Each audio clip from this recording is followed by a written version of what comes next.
सतनाम श्री वाहिगुरु जीओ। सोहला राग गौड़ी बिस्ती महला पहला। एक ओंकार सतगुरु प्रसाद। जय घर कीरत आखिए करते का होए विचारो। तित घर गावो सोहला सिवरो सिरजनहारो। तुम गावो मेरे निर्भो का सोहला। हों वारी जित सोहले सदा सुख होए रहा।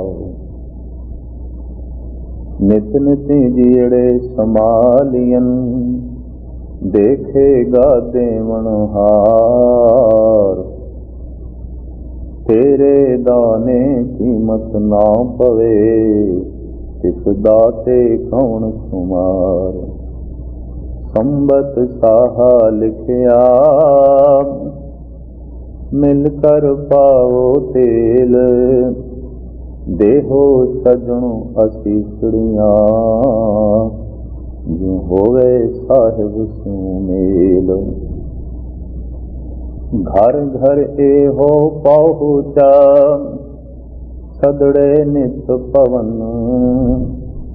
सदन हारा सिमरिए नानक से दे आवन। घर घर एहो पहुँचा सदड़े नित पवन। सदन हारा सिमरिए नानक से देह आवन। वाहिगुरु जी का खालसा वाहिगुरु जी की फतेह। कीर्तन सोहले की बाणी की विचार। तो सोहला इस बाणी का नाम ते जिस राग विच उचारण की गई है ये बाणी गौड़ी है। लेकिन ये शब्द पहला शब्द गौड़ी दीदकी दे है। संगीत दियां बारीकियां नूं समझण वाले जानते हैं कि गौड़ी पूर्वी कीर्तन सोहले से जोड़े बाकी शब्द आएंगे वो कुछ गौड़ी पूर्वी है। कि पहला शब्द गौड़ी दीदकी है। उन गौड़ी चेती भी है। तो हिंदुस्तान में दो तरह का संगीत है, दक्षिण भारत का संगीत ते पूर्वी भारत का संगीत। पूर्वी भारत के संगीत का दक्षिण भारत के संगीत नाल कोई तालमेल नहीं है। और एकदम पता चल जाता है दक्षिण भारत का संगीत है जो कर्नाटक के, आंध्र प्रदेश के, तमिलनाडु से, केरला के गायन किया जाता है दक्षिण भारत का संगीत। बंगाल, उड़ीसा, बिहार, यूपी के अथा कि पंजाब तक जो गाया जाता है इन्हों पूर्वी भारत का संगीत कहते हैं। ते दोहां ने दो राग मुखी मने ने पर वख वख मने ने। जो मेरे पढ़न विच आया दक्षिण भारत के लोग श्री राग नूं सिरमौर मनते ने, पूर्वी भारत के नहीं मनते। पूर्वी भारत के भैरों नूं मनते। एक भैरों नूं सिरमौर मनता है, एक श्री राग नूं सिरमौर मनता है। जिथे रागां विच बाणी शुरू होंदी है गुरु ग्रंथ साहिब दे उत्ते सब तो पहले श्री राग है। और रागमाला के सब तो पहले भैरो राग है। प्रथम राग भैरो वे करी पंच रागनी संग उचरई। प्रथम भैरवी बिलावली पुनिया की गावे बंगली। पुन असले की भई बारी। ये भैरो की पांचों नारी। ये राग रागणियां भैरो दियां नारियां ने, पुत्र ने, पोतरे ने, लंबा चौड़ा भैरो का परिवार। भैरो सिरमौर है। प्रथम राग भैरो वे करी। पूर्वी भारत की यह धारणा, दक्षिण भारत की यह धारणा नहीं हो। श्री राग नूं सिरमौर समझते हैं। श्री राग सब तो बड़ा है। तो हिंदुस्तान के गायक इस गल नूं समझते हैं जितना शुद्ध ते महान श्री राग दक्षिण भारत में गाया जाता है इतना पूर्वी भारत में नहीं। और गजब की गल यह है कि गुरु नानक देव जी महाराज श्री राग भी गा लेंगे, आशा भी गा लेंगे। और आप की ज्ञात वास्ते अर्ज करा जो संगीतकार हिंदुस्तान के कहते हैं कि माज राग ते आस्था राग ये गुरु नानक की उपज है, किसी संगीत ग्रंथ है ही नहीं। किसी संगीत विद्यालय पढ़ाया ही नहीं जाता, सिखाया ही नहीं जाता, ये बारे कुछ भी नहीं लिखा होया। भारत खंडे दे संगीत सिखाने वाले संगीत सम्राट उन्होंने नाल जब विचार वटांदरा होया तो मैनू कह लगे ये दो राग गुरु जी की अपनी देन है, उन्होंने अपनी खोज है, उन्होंने अपनी बनतर है, साडे संगीत के ग्रंथों में नहीं है, गुरु नानक की अपनी देन है। तो इत्थों ही मेरे मन में ख्याल पैदा होया कि गुरबाणी की रूहानी विचारधारा इस संबंध से बहुत खोज हुई है। गुरु ग्रंथ साहब का एक ये पहलू भी है कि गीत संगीत की खोज की है, काव्य शैली ते संगीत शैली, ये भी गुरु ग्रंथ साहब जी महाराज का एक महान पक्ष है। तो इसे कीर्तन सोहले दो तरह की गौड़ियां आ जांदियां ने। पहला शब्द है गौड़ी चेती दे, दूजे तीजे ने गौड़ी पूर्वी। एक पूर्वी गौड़ी, एक चेती गौड़ी। जिस तरह टोडी मियाँ की टोडी तानसेन ने उपज की थी तो बड़ी प्रचलित हुई, तो बहुत सारे संगीतकारों ने अपनाई, लेकिन देन तानसेन की पर वो नाम के नाल जुड़ गई। मियाँ की टोडी बनकर उसकी, बंदिश उसकी, देन उसकी। इस तरह कहते हैं कि कुछ राग गुरु नानक की अपनी देन है, कुछ राग उन्होंने अंदरों फुटे हैं, कुछ राग की तरतीब उन्होंने दी है, उन्होंने अपनी बनतर है। तो खैर ये शब्द गौड़ी चेती दे साहिब श्री गुरु नानक देव गौड़ी देवकी दे गुरु नानक देव जी महाराज ने उच्चारण किया है। महला पहला। काफी समय तक इस महले नूं महिला करके पढ़िया जाता रहा।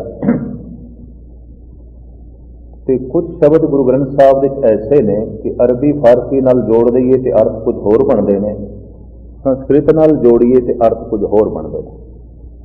महल या महला अरबी नाल जोड़िए तो अर्थ बनते हैं महिला, घर, ठिकाना, पर संस्कृत नाल जोड़िए तो अर्थ बनते हैं इस्त्री, महिला, इस्त्री।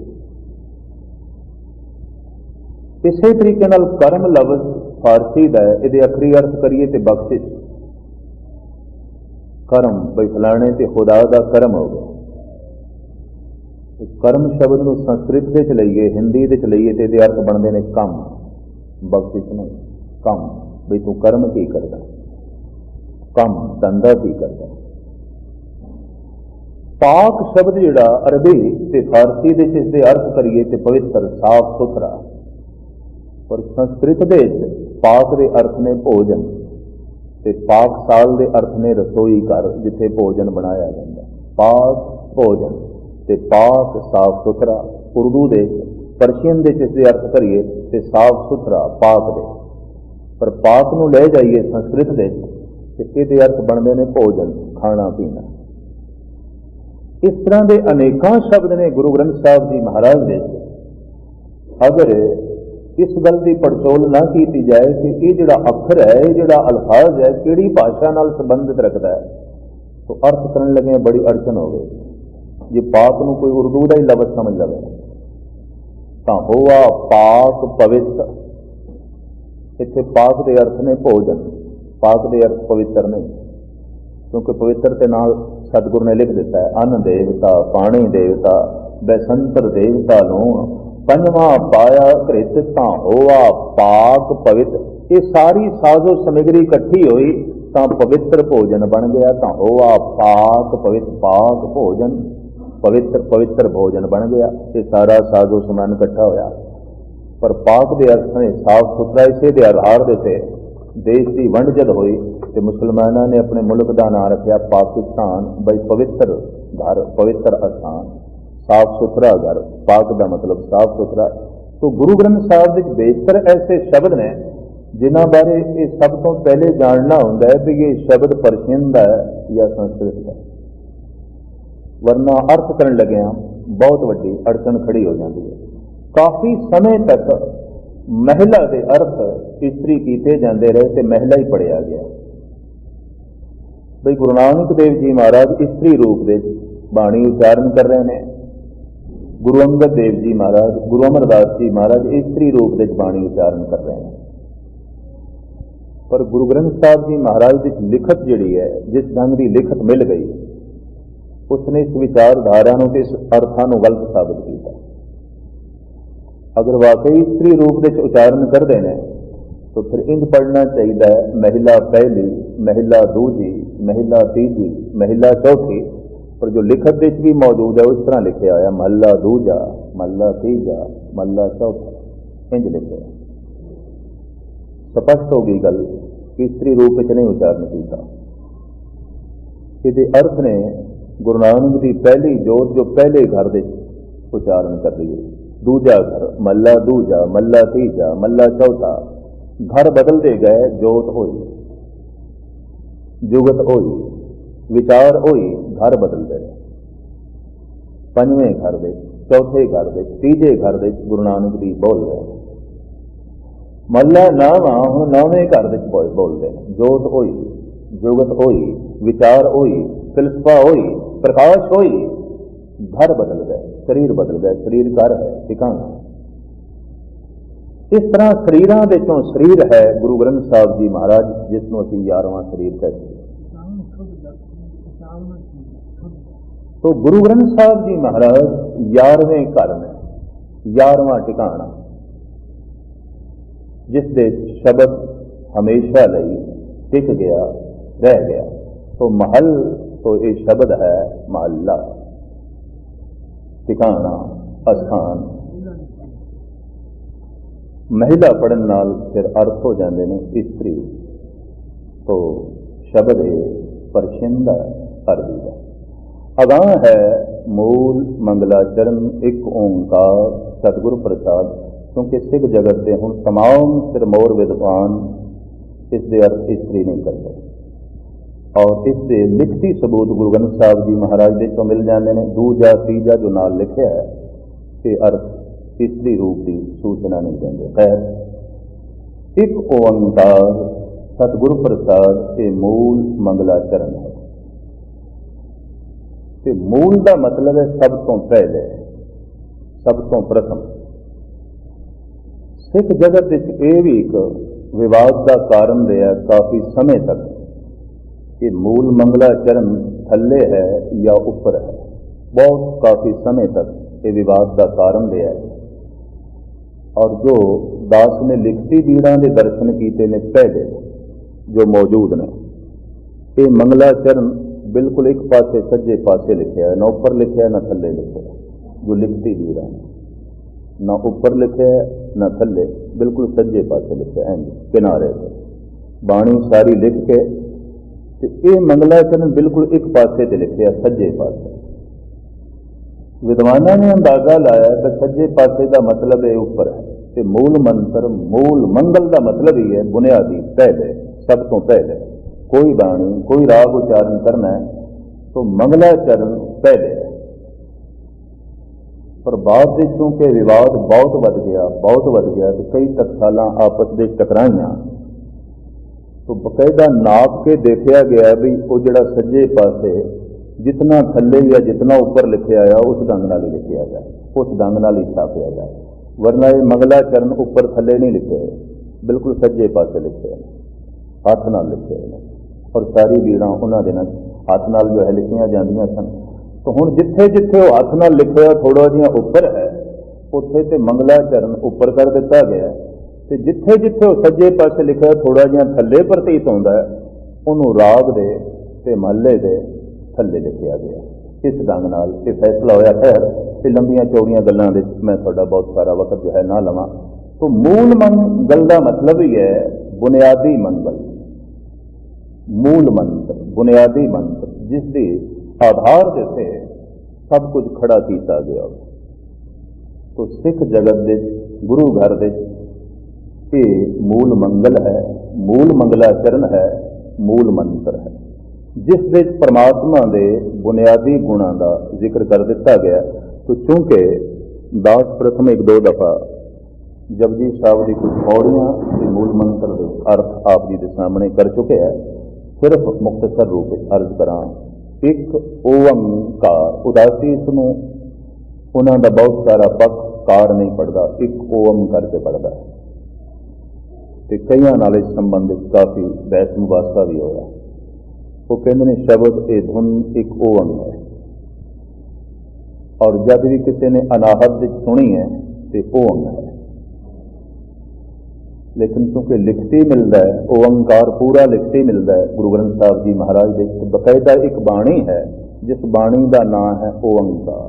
गुरु ग्रंथ साहब के एक बाणी है, जिवें इस बाणी का नाम सोहेला है, उस बाणी का नाम ही ओंकार है। दक्षिणी ओंकार, दक्षिणी रामकली दक्षिणी, क्योंकि रामकली भी दक्षिण की अलग है, पूर्व की अलग है। तो दक्षिण भारती संगीत की जिहड़ी रामकली है, ਉਹਦੇ सतगुर ने एक बाणी उच्चारण की है, जो वास्तविक उस बाणी का नाम है ओंकार। ओंकार की सारी जो है तशरीह की है। कार कहने लाइन नू लकीर नू, तो ऊड़ा पाके ऊपर जी लंबी लकीर खिंच देती है, एक कार छोटा रूप, एक ओंकार। जैनियां का एक गुरमंत्र है ओंकार। जैनी लोग ओंकार ओंकार जपते हैं। सनातन मत भी ये शब्द मौजूद है ओंकार, और सनातन मत बकायदा एक बहुत बड़ा तीरथ है, उस तीरथ का नाम भी ओंकार है। बहुत बड़ा शहर है, उस शहर का नाम, रेलवे स्टेशन का नाम भी ओंकार जी है। तो इससे कुछ तवारीखी सबूत मिल गए हैं कि गालबन ये शब्द 3-4 हज़ार साल पुराना है ओंकार, और किसी ने अपने अनाहत इसनूं सुने ते कई धर्मां का यह गुरमंत्र बने। गुरु घर में ये मूल मंत्र का हिस्सा है, पर थोड़े जिहा वडियाई दे नाल, वखपणे दे नाल, जगत नालों एक ओंकार, उत्थे केवल ओंकार है, एका जोड़िया सतगुर ने। सिख जगत के आलम ते व्याकरण के पंडित ऐसा कहते हैं, क्योंकि ओंकार 3 धुनियां की एक धुनी है। 3 शब्दों के जोड़ तो एक शब्द बने हैं, आकार उकार मकार। कुछ वख वख ये धुनियां जो सुनिया गई, उसने एक धुनी का रूप ले लिया ओंकार। अर्थ उसके किए गए सन उत्पत्ति करने वाला, पालना करने वाला, नाश करने वाला। सहजे सहजे जिन्होंने इस धुनी को सुनिया सी ते समझिया सी, ये बोल आ गए अज्ञानियों के हाथ। अक्सर ब्रह्म ज्ञानियों के वचन, उन्होंने फिर अर्थ मेरे जैसे बंदे करते हैं, और मैं हकीकत थोड़े सामने रख दिया हूँ। जो सतगुरु का इतने अनुभव है तो कोई वर्णन नहीं कर सकता, तो ना मैं कर सकता, क्योंकि मेरी इतनी पहुँच ही नहीं, मेरी इतनी समझ नहीं। तो ब्रह्म ज्ञानियों के बोल आ जाते हैं अक्सर अज्ञानियों के हाथ। रसक बंदियां के बोल आ जाते हैं अक्सर बेरसक पुरुषों के कोल। तो उतना ही बयान करनगे जितनी समझ है, उतना ही कहणगे जितना वो जानते हैं। इस वास्ते कोई दावे नाल नहीं कह सकता कि गुरु नानक ने यही आख्या। तो जिहड़ा दावा करे वो सतगुरु की हजूरी च बैठ के बहुत बड़ा झूठ बोलता। हाँ, अगर कोई उसे स्टेज से पहुंचे है, उस ही अवस्था में पहुंचे है जिस अवस्था में एक खसम की बाणी प्रगट हुई, तो अर्थ कह रही है गुरु आशे अनुसार ने। वरना इंज आखना पैगा आप अपनी बुध है जेती, वर्णत भिन्न भिन्न तोहे तेती।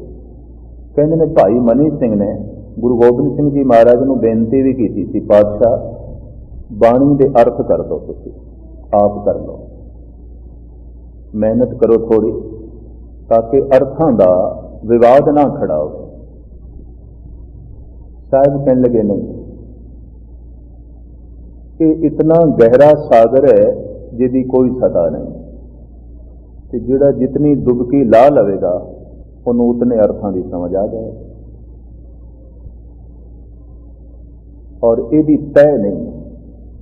इस वास्ते मैं 50 टीके जपजी साहब के वेखे ने, एक दूजे नाल नहीं मिलता, दूजा तीजे नाल नहीं, तीजा चौथे नाल नहीं। तो मेरी जमीर ये भी नहीं कहती कि उन्होंने कोई गलत है, 50 के 50 ठीक ने, गलत एक भी नहीं। तो गजब की गल यह है कि 50 आपस में मिलते भी कोई नहीं। भाई वीर सिंह जी का कोई मेल भाई संतोख सिंह जी के नाल नहीं है, जो उन्होंने गर्भ गजनी च लिखे है। तो भाई संतोख सिंह जी का कोई मेल प्रिंसिपल साहिब सिंह नाल नहीं है, साहिब सिंह का कोई मेल उदासियां नाल नहीं है, उदासियां के कीते हुए टीके का कोई मेल नहीं है फरीदकोटियां के टीके नाल, जो महाराजा फरीदकोट ने कराया, अज भी मौजूद है, पंजाब गौरमेंट ने छाप दिता। ਨਿਰਮਲਿਆਂ ਦੇ ਪੰਡਤ ਗਣੇਸ਼ਾ ਸਿੰਘ ਨੇ ਤੇ ਹੋਰ ਅਨੇਕਾਂ ਆਲਮਾਂ ਨੇ ਤੇ ਪੰਡਤ ਸੁੱਚਾ ਸਿੰਘ ਜੀ ਨੇ ਹੋਰ ਢੰਗ ਦੇ ਅਰਥ ਕੀਤੇ ਨੇ। ਔਰ ਹੈਰਾਨਗੀ ਹੋ ਜਾਂਦੀ ਹੈ, ਛੋਟੀ ਤੇਜਾ ਸਿੰਘ, ਇਸ ਤੋਂ ਇਲਾਵਾ ਹੋਰ ਅਨੇਕਾਂ ਆਲਮਾਂ ਨੇ, ਪੰਡਤ ਨਰੈਣ ਸਿੰਘ ਮੁਜੰਗਾ ਵਾਲੇ ਨੇ, ਕਿਸ ਦਾ ਨਾਂ ਗਿਣੀਏ, ਜਪਜੀ ਸਾਹਿਬ ਦੇ ਇਤਨੇ ਅਰਥ ਔਰ ਇੱਕ ਦੂਜੇ ਨਾਲ ਮਿਲਦਾ ਨਹੀਂ, ਦੂਜਾ ਤੀਜੇ ਨਾਲ ਮਿਲਦਾ ਨਹੀਂ। तो आम बंदा तो कह देगा कि करीबन करीबन या तो फिर सारे ही सच ने या सारे झूठ ने, क्योंकि मिलते नहीं, एक दूजे नाल मिलता नहीं, दूजा तीजे नाल नहीं मिलता। तो जो कुछ निक्के जिहे अनुभव की गल आई है सारी ठीक ने, क्योंकि ये ऐसा सागर है जी तय तो है कोई, जिहड़ा जितना चला गया गहरा उन्होंने उतनी विचार हाथ च आ गई है। तो पंडित नरैण सिंह ने 20 साल मेहनत करके गुरु ग्रंथ साहब जी के कुछ हिस्सों का टीका किया, तर्जमा किया, लेकिन वो अर्थ भाई संतोख सिंह नाल नहीं मिलते, पुराने टीकिया नाल नहीं मिलते, प्रिंसिपल साहिब सिंह के नहीं मिलते, भाई वीर सिंह के नहीं मिलते, फरीदकोटियां का टीका मेल नहीं खाता, सब वक् वक् प्रतीत होते हैं।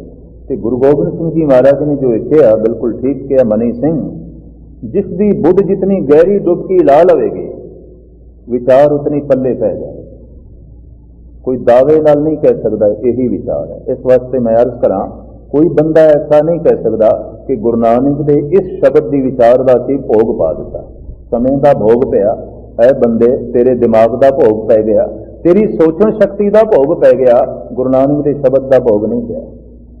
वो तो तेरे जैसे करोड़ों दिमाग भी आ जान तां भी नहीं भोग पा सकते। ये तो अथाह सागर है जिहदी तय नहीं लगी जा सकती, जिहदी तय दे च नहीं पहुंचा जा सकता। तो मैं अर्ज करा, उसे ही परंपरा को मुख रखदे होया दिली गल, अपना भी कोई दावा नहीं कि गुरु आशे अनुसार अर्थ होंगे, गुरु की गल गुरु जाने, अकाल पुरख जाने, जितनी समझ जितने अर्थ आउंदे ने वो मैं थोड़े सामने रख रहा। तो कोई दावा नहीं कि गुरु आशे अनुसार है, गुरु की गल गुरु जाने, इतना अथाह सागर कि जे गुरु के आशे की समझ आ गई फिर तो बंदा ब्रह्म ज्ञानी हो गया, फिर ते पहुंच गया, फिर ते ठिकाने से पहुंच गया, मंजिले मकसूद से पहुंच गया। तो इस तरह की पहुंच का अपना कोई दावा नहीं। तो मुख्तसर में अर्ज करा, ओंकार की धुन जो अनाहत नाद के रूप में महापुरुषों ने सुनी, संस्कृत ग्रामर के ज्ञानियों ने इसनूं निखेड़ के 3 शब्दों की एक धुन दसी ते इहदे अर्थ कीते, आकार उकार मकार, उत्पत्ति करने वाला, पालना करने वाला, नाश करने वाला। ये कीमती बोल आ गए अज्ञानियों के हाथ में, उन्होंने फिर अर्थ इसके कर दिते कि वाकई कोई 3 रब ने, उत्पत्ति करने वाला वक है, पालना करने वाला वक है, नाश करने वाला वक है। जिन्होंने अनाहत धुन विच ओंकार नूं सुनिया सी, उन्हां दे अंदर ते ये प्रतीत जागी सी भी 3 काम जगत विच हो रहे हैं, वस्तुआं ते जीव जम रहे हैं, वस्तुआं ते जीव टिक रही ने ते फिर मिट रही हैं। काम 3 तरह के हो रहे, वस्तुओं का जन्म हो रहा है, जीवों का जन्म हो रहा है, जीव कुछ दिन टिकते हैं, वस्तुआं कुछ दिन टिकदियां ने फिर मिट जांदियां। यह 3 काम हो रहा, ये 3 तरह का पसारा जगत विच हो रहा। सूरज जम रहे हैं, सूरज टिक रहे हैं, सूरज मिट रहे हैं, अनंत सूरज मिट चुके हैं, कई मिटणगे। ईसाईयत की यह गल बिल्कुल बचकाना जी लगती है भी ये 4000 साल होए ने इस पृथ्वी को बनया, जमीन को बनया। तो चलो जदों हजरत ईसा ने आखिया गालबन 2000 साल ये भी हो गए, तो इस हिसाब नाल 6000 साल बनते हैं भी ये जमीन बनी है 6000 साल। तो ईसाइयों के ये बोलते बिल्कुल थोथे तो उपर होने। कुछ ऐसिया चीज़ां मिलियां ने जो हज़ारों साल पुरानियां ने, उसके सबूत मुहैया हो गए। और ये जमीन सिर्फ 6000 साल की है बनी, बचकाना जी गल है, बच्चों वाली जो है गल है। इतने एक गल स्पष्ट होती है कि बहुत गहरे कल तो कोई धुन नहीं उठी, लेकिन इतनी गल जरूर है कि जमीन मिटेगी, यदि उम्र है, ये पैदा हुई सी, ये टिकी हुई है, ये मिटेगी। घटंत दीपं घटंत रूपं घटंत रव सस निखत्र गगनम। साहब कहते हैं घट रहा है सूरज, ये चंद्रमा है पृथ्वी, जो घट रही है तो मिटेगी। जमी है, टिकी है, टिक के घट रही है, घट के मिट जाएगी। काम ये 3 तरह के जगत विच हो रहे हैं। अनुभवी ਨੂੰ ਇਹ ਪ੍ਰਤੀਤ ਹੋਇਆ ਕਿ ਕੁਝ ਜਮ ਰਿਹਾ ਹੈ, ਕੁਝ ਟਿਕ ਰਿਹਾ ਹੈ, ਮਿਟ ਰਿਹਾ ਹੈ। तो ओंकार की धुन उसके अंदरों पैदा हुई ते बाद विच ये कीमती बोल क्षमा करनी अज्ञानियों के हथ आ गया। अक्सर ब्रह्म ज्ञानियों के बोल सिर्फ दिमागी तल से जीण वाले मनुखों के हथ च आ जाते हैं, पर वो अपने ढंग नाल अर्थ करते हैं, विखेवें बहुत वड्डे खड़े हो जाते हैं।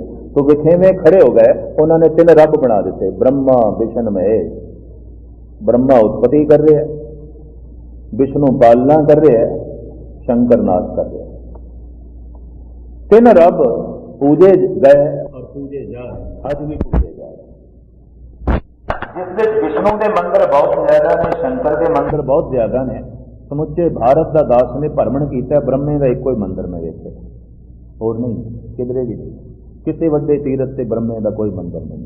विष्णु के हैगे ने, या विष्णु के अंशा मात्र जो अवतार हुए ने उन्होंने ने, या शिव जी के ने। हैरानगी की गल, ये उत्पत्ति करने वाला सारे संसार में ब्रह्मा, ते ब्रह्मा का कोई मंदिर नहीं। उत्पत्ति तो हो गई, हुण उहदे नाल काम की गल खत्म। जन्म तो हो गया, हुण ब्रह्मे नाल तो कोई काम नहीं। हुण तो जीवना है तो मरना है, हुण तो विष्णु नाल काम है, शिव जी नाल काम है, तो जिन्हां नाल काम है उन्हां दी पूजा करनी, वो तो हो गई घटना, लंघ गया। ब्रह्मा तो लंघ गया, उहदे नाल की संबंध? जन्म तो हो गया, उहदे कोल की लेना देना। विष्णु ने पालना करनी है, पूजा करिए पालना होंदी रहे, ते मौत करनी है शिव जी ने, तो यदि भी पूजा करिए छेती मौत ना आवे, जरा दूर रहे साडे घर तो, इन्नी गल है। विष्णु की पूजा इस वास्ते हुई साडे घर आवे, ते शिव जी की पूजा इस वास्ते हुई घर तो दूर रहे जरा, इन्नी गल है, और कुछ नहीं। एक ने नाश करना है, एक ने पालना करनी है, दोहां नाल कम पैना है, दोहां नाल पाला जो है पैना है, लाजमी पाला पैना है, इस तो बिना जीवन हो नहीं सकता। तो जिन्हें पालना करनी है उसकी पूजा रज के हुई पालना करता है, तो जिन्हें मौत करनी है उसकी भी रज के पूजा हुई। बहुत बड़े मंदिर ने शिव जी दे, और पूजा इस वास्ते हुई साडे घर तो जरा दूर रहे। गल जिहड़ी इतनी है, मूल जिहड़ी गल है इतनी है। ब्रह्मा जन्म तो हो गया, हुण उहदे नाल काम की है, इस वास्ते ब्रह्मे का कोई मंदिर नहीं। उन 3 देवतियों की धारणा है, भी एक उत्पत्ति कर रहे हैं, एक पालना कर रहे हैं, एक नाश कर रहे हैं। आया गुरु नानक का जमाना, आपने ओंकार की धुन नाल एका जोड़े। एक ओंकार, या इंज कह लो ये अलहाम, ये खसम की बाणी, ये अनाहद नाद गुरु नानक के अंदर जो प्रगट होया, एक ओंकार, वो एक है। एक तो पालना हो रही है, एक तो उत्पत्ति हो रही है, एक तो नाश हो रही है। एक ओंकार, और जो एक है जिस तो उत्पत्ति पालना ते नाश हो रहा है, वो सत स्वरूप है। तो जो सत स्वरूप है वो गुरु है, जगत का प्रेरक दाता है, जगत को ज्ञान देने वाला है। आद अंत एके अवतारा, सोई गुरु समझो हमारा। जिथे एक तो उत्पत्ति पालना ते नाश हो रहा है, वो सत स्वरूप है, वो गुरु है। जिथे वो गुरु है उत्थे वो प्रसाद है, दयालु है, दया का घर है। दया उसका सुभाव है, उसकी होंद सत है, उसका सुभाव की है प्रसाद, उसकी देन की है गुरु प्रेरणा ज्ञान, उसकी देन की है जीवन जिंदगी। तन दे तल दी उसकी देन जिंदगी, मन दे तल दी उसकी देन ज्ञान गुरु है। फिर उसका सुभाव की है प्रसाद, दयालु है। समुचा मूल मंत्र लीए तो इस काफ़ी समय लग जाएगा। इसे रूप इतने जो लिखे हुआ है छोटे रूप, एक ओंकार सतगुरु प्रसाद, वो एक है। एक तो पालना उत्पत्ति ते नाश हो रहा है, वो सत स्वरूप है, और वो जिहड़ा सत स्वरूप है वो गुरु है, प्रेरणा देंदा, ज्ञान देंदा। अपरंपर पार ब्रह्म परमेश्वर, नानक गुरु मिलिया सोई जियो। गुरु नानक के अंदर खसम बोले ने, खसम की बोलिया ज्ञान शब्द दोनों। तो वो गुरु रूप है, जिथे वो सत गुरु है उत्थे उसका स्वभाव है प्रसाद, दयालु, दया की मूर्ति। उहदे च कठोरता नहीं है, उहदे च दया है, उहदे च क्षमा है, उहदे च बर्दाश्त का मादा है। इस वास्ते कहने जब कोई क्षमावान हो जाए, जब कोई दयालु हो जाए, तो कहने के अंदर रब प्रगट होया, इसके अंदर परमात्मा प्रगट होया। क्योंकि परमात्मा के गुण प्रगट होना परमात्मा प्रगट होना, परमात्मा के सुभाव का प्रगट होना, परमात्मा वर्गे सुभाव का हो जाना, इंज कह लो ये परमात्मा का प्रगट होना है।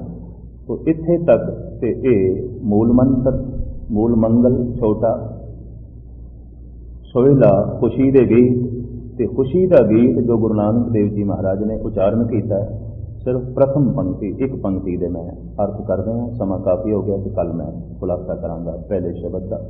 जय घर कीरत आखिए करते का होए विचारो। सोहला खुशी दे गीत किथे गाईए, ये खुशी दे गीत किथे सुनीए, खुशी दे गीत गा सकीए, विचार किथे करिए। महाराज कहते जय घर कीरत आखिए, जिस घर दे उस करते की कीर्ति आखी जाती है, उसका कीर्तन होता है ते उसकी विचार होती है।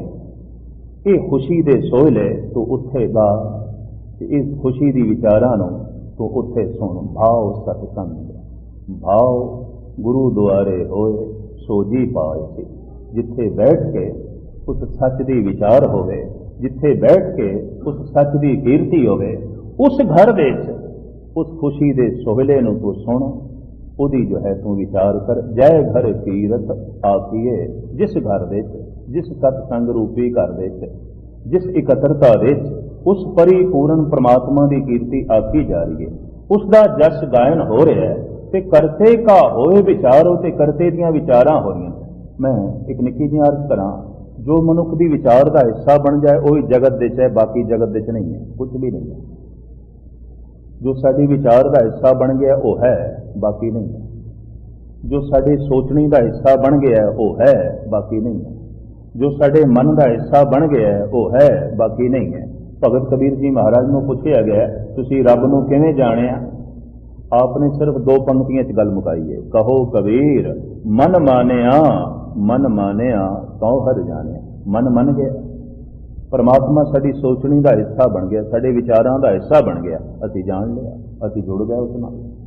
तो जिस घर विच करते पुरख की विचार हो रही है उस करते की, और जिस घर विच उसकी कीर्ति हो रही है, उसका कीर्तन हो रहा है, उसकी विचार हो रही है, ये दो गल्लां गुरु घर विच प्रधान, विचार ते कीर्तन। कीर्तन जिस विच अपुर हो जाना, अडोल हो जाना, विचार जिस विच सोचना, कीर्तन विच सोचना नहीं। निर्वाण कीर्तन गाओ करते का, निमत सिमरत जित छूटे। कीर्तन सुनदे आया अगर कोई अर्थ बोध विच खो जाए, भी शब्द के अर्थ की ने, ये पंक्ति जो रागी सिंह गायन कर रहा है ये अर्थ की होंगे, तो अर्थां च खो जाएगा, करते की कीर्ति च नहीं खो सकेगा, करते पुरख नाल नहीं जुड़ सकेगा। तो विचार अरग कल्प, कीर्तन केवल सुन, उस करते का कीर्तन केवल सुन, उस नाल जुड़न का वसीला बना। विचार उसनों अपने मन का हिस्सा बना, अपनी सोचने का हिस्सा बना। तो ये दो तरीके ने। तो साहब कहते जय घर कीरत आखिए, जिस घर विच उसकी कीर्ति आखी जाती है, भाव गायन की जाती है, ते करते का होए विचारो, ते करते पुरख दियां विचारां होंदियां न। जिस घर विच बैठ गए, तित घर गाओ सोहला सिमरो सिरजनहारो। उस घर विच ये खुशी दे गीत गाओ, उस घर विच इस तरह के गीत की विचार करो, उस सिरजनहार नूं सिमरो, उस घर विच भाव, उस सत्संग रूपी घर विच। बाकी पंक्तियां के विचार कल कर देंगे, काफ़ी समा हो गया, तुसीं दूर दूर तक घरां विच जाना होंदा तो सानूं लेट ना करिए। साहिब गुरु नानक देव जी महाराज रहमत करन। गालबन ये 4-5 शब्द ने, ते 4-5 दिनों में जिवें सतगुरु देव जी महाराज ने मेहर वरताई, तुझ बुद्धि अनुसार अर्थ भाव अर्थ ਤੁਹਾਡੇ सामने रखने की कोशिश करांगे। जो कुछ आपने श्रवण किया, साहिब श्री गुरु नानक देव जी महाराज आप दे हिरदे विच वसावन, ते सारियां नूं इस खुशी की दात बख्शण। क्योंकि इस बाणी का नाम सतगुर ने खुशी दे गीत रखा है, सोहला खुशी दे गीत। ते मैं फिर लफ्ज़ चेते करा दियां, और चेते रहने चाहिए ने। जिस दिन मौत खुशी बन जाती है, जिंदगी सफल हो गई। जिस दिन मौत खुशी बन गई, वाकई इस बंदे ने कीर्तन सोहला गा लिया, सोहला गा रहा, खुशी दे गीत इसने गा लेने। तो सतगुरु साडी जिंदगी सफल करन, महान बनावन, ते असी इस कीर्तन सोहले की अहमियत नूं समझ सकीए। भुल चुक दी खिमा, गज वज के फतेह प्रवान करने। वाहिगुरू जी का खालसा, वाहिगुरू जी की फतेह। वाहिगुरू जी का खालसा, वाहिगुरू जी की फतेह। ਸਨਮਾਨਯੋਗ ਗੁਰੂ ਰੂਪ ਸਾਧ ਸੰਗਤ ਜੀਓ, ਪਾਵਨ ਪਵਿੱਤਰ ਰਚਨਾ ਸੋਹਿਲਾ, ਜਿਸ ਨੂੰ ਸਿੱਖ ਜਗਤ ਦੇ ਕੀਰਤਨ ਸੋਹਿਲਾ ਕਰਕੇ ਆਖਿਆ ਜਾਂਦਾ ਹੈ, ਇਹਦੀ ਵਿਚਾਰ ਕੱਲ ਆਰੰਭ ਕੀਤੀ ਸੀ। ਭੂਮਿਕਾ ਇਹਦੇ ਵਿੱਚ ਹੀ ਸਾਰਾ ਸਮਾਂ ਲੰਘ ਗਿਆ ਸੀ, ਤੋ ਭੂਮਿਕਾ ਨੂੰ ਮੈਂ ਫਿਰ ਨਾ ਦੁਹਰਾਵਾਂ ਕਿ ਸ਼ਬਦ ਜੋ ਇਹ ਪਹਿਲੇ ਪਾਤਸ਼ਾਹ ਜੀ ਦਾ ਹੈ, ਇਸ ਦੇ ਅਖਰੀ ਅਰਥ, ਭਾਵ ਅਰਥ ਕੁਛ ਬੁੱਧੀ ਅਨੁਸਾਰ ਆਪ ਜੀ ਦੇ ਸਾਹਮਣੇ ਰੱਖਣ ਦੀ ਕੋਸ਼ਿਸ਼ ਕਰਾਂ। ਸ਼ਬਦ ਦੀ ਰਹਾਉ ਦੀ ਪੰਕਤੀਆਂ ਨੇ, ਤੁਮ ਗਾਵੋ ਮੇਰੇ ਨਿਰਭਉ ਕਾ ਸੋਹਿਲਾ, ਹਉ ਵਾਰੀ ਜਿਤ ਸੋਹਲੇ ਸਦਾ ਸੁਖ ਹੋਏ। ਇਹ ਮੂਲ ਪੰਕਤੀਆਂ ਨੇ। ਇਹਨਾਂ ਦੋ ਬੁਨਿਆਦੀ ਪੰਕਤੀਆਂ ਦੇ ਆਲੇ ਦੁਆਲੇ ਸਮੂਹ ਸ਼ਬਦ ਦੀਆਂ ਪੰਕਤੀਆਂ ਘੁੰਮਦੀਆਂ ਨੇ। ਇਹਨਾਂ ਦੋ ਪੰਕਤੀਆਂ ਵਿੱਚ ਗੁਰੂ ਬਾਬਾ ਸੋਹਿਲਾ ਗਾਣ ਦੀ ਪ੍ਰੇਰਨਾ ਕਰ ਰਹੇ ਨੇ, ਗੀਤ ਗਾਣ ਦੀ, ਖੁਸ਼ੀ ਦੇ ਗੀਤ। ਤੇ ਕੱਲ ਮੈਂ ਅਰਜ਼ ਕੀਤੀ ਸੀ, ਰੂਪਕ ਅਲੰਕਾਰ ਤੇ ਇਸ ਵਿੱਚ ਮੌਤ ਦਾ ਹੀ ਬਣਿਆ ਗਿਆ। ਲੇਕਿਨ ਗੁਰੂ ਨਾਨਕ ਦੇਵ ਜੀ ਮਹਾਰਾਜ ਦੀ ਇਹ ਖੂਬੀ ਹੈ ਕਿ ਇੱਕ ਰੂਪ ਬਣਾ ਕੇ ਉਸ ਰੂਪ ਦੇ ਅਰੂਪ ਦੀ ਵਿਆਖਿਆ ਕਰਦੇ ਨੇ, ਅਰੂਪ ਦਾ ਰੂਪ ਸਾਹਮਣੇ ਰੱਖਦੇ ਨੇ। ਤੋ ਸਾਹਿਬ ਸ਼੍ਰੀ ਗੁਰੂ ਨਾਨਕ ਦੇਵ ਜੀ ਮਹਾਰਾਜ ਕੋਲ ਜੋ ਹਿਰਦਾ ਹੈ, ਉਹ ਕਵੀ ਦਾ ਹਿਰਦਾ ਹੈ, ਸੰਗੀਤਕਾਰ ਦਾ ਹਿਰਦਾ ਹੈ। ਇਸ ਵਾਸਤੇ ਆਪ ਦੀ ਬਾਣੀ ਵਿੱਚ ਬਕਾਇਦਾ ਅਲੰਕਾਰ ਵੀ ਨੇ। ਆਪ ਨੇ ਗੱਲ ਦੇ ਸ਼ਬਦਾਂ ਦੇ ਬਕਾਇਦਾ ਸ਼ਿੰਗਾਰ ਨੂੰ, ਅਲੰਕਾਰ ਨੂੰ ਵਰਤਿਆ। ਤੋ ਸੋਹਿਲਾ ਖੁਸ਼ੀ ਦੇ ਗੀਤ। ਸਾਹਿਬ ਕਹਿੰਦੇ ਨੇ, ਤੁਸੀਂ ਗਾਓ। ਸੋਹਿਲਾ ਕਿਸ ਦਾ ਗਾਈਏ? ਖੁਸ਼ੀ ਦੇ ਗੀਤ ਕਿਸ ਦੇ ਗਾਈਏ? ਨਿਰਭਉ ਕਾ ਸੋਹਿਲਾ, ਜਿਹਦੇ ਵਿੱਚ ਭੈ ਨਹੀਂ। ਤੇ ਮਨੁੱਖ ਦੇ ਕੋਲ ਜਿਹੜਾ ਮੂਲ ਭੈ ਹੈ, ਮੌਤ ਦਾ ਹੈ। ਬੜੀ ਬੁਨਿਆਦੀ ਗੱਲ ਇੱਥੇ ਸਤਿਗੁਰੂ ਕਰ ਰਹੇ ਨੇ। ਤੇ ਸ਼ਬਦ ਵਿੱਚ ਨਕਸ਼ਾ ਵੀ ਅਗਾਂਹ ਮੌਤ ਦਾ ਹੈ। ਤੇ ਬੰਦੇ ਕੋਲ ਜਿਹੜਾ ਭੈ ਹੈ, ਸਿਰਫ ਮੌਤ ਦਾ ਹੈ, ਹੋਰ ਕੋਈ ਭੈ ਨਹੀਂ। ਤੇ ਕੱਲ ਮੈਂ ਅਰਜ਼ ਕੀਤੀ, ਜਿੱਥੇ ਵੀ ਬੰਦਾ ਭੈਭੀਤ ਹੋਵੇ, ਉਸ ਭੈ ਦੇ ਮੌਤ ਛੁਪੀ ਹੋਈ ਹੈ। ਇਹ ਗੱਲ ਵੱਖਰੀ ਹੈ ਕਿ ਉਹ ਮੌਤ ਕਿਹੋ ਜਿਹੀਆਂ ਦੀ ਹੈ। ਆਰਥਿਕ ਮੌਤ ਹੈ, ਸਮਾਜਿਕ ਮੌਤ ਹੈ, ਰੂਹਾਨੀ ਮੌਤ ਹੈ, ਸਰੀਰਕ ਮੌਤ ਹੈ, ਦਿਮਾਗੀ ਮੌਤ ਹੈ, ਜਾਂ ਰਾਜਨੀਤਿਕ ਮੌਤ ਹੈ। ਜਿੱਥੇ ਵੀ ਭੈ ਭੀਤ ਮਨੁੱਖ ਦਾ ਹਿਰਦਾ ਹੋਇਆ, ਸਮਝ ਲਓ ਉੱਥੇ ਕੁਝ ਮੌਤ ਦੀ ਝਲਕ ਮਨੁੱਖ ਨੂੰ ਦਿਖਾਈ ਦਿੱਤੀ ਹੈ। ਕੁਝ ਆਪਣਾ ਮਿਟਦਾ ਹੋਇਆ ਮਨੁੱਖ ਨੂੰ ਦਿਖਾਈ ਦਿੱਤਾ ਹੈ। ਤੋ ਜੇ ਇਹ ਮਿਟਣਾ ਹੈ, ਇਹ ਮੌਤ ਹੈ, ਤੇ ਇਹ ਹੀ ਮਨੁੱਖ ਦੇ ਕੋਲ ਸਭ ਤੋਂ ਵੱਡਾ ਭੈ ਹੈ, ਹੋਰ ਕੋਈ ਭੈ ਨਹੀਂ। ਤੇ ਮੈਂ ਫਿਰ ਅਰਜ਼ ਕਰਾਂ, ਮੌਤ ਸ਼ਾਸਤਰਕਾਰਾਂ ਨੇ ਅਨੇਕ ਪ੍ਰਕਾਰ ਦੀ ਮੰਨੀ ਹੈ।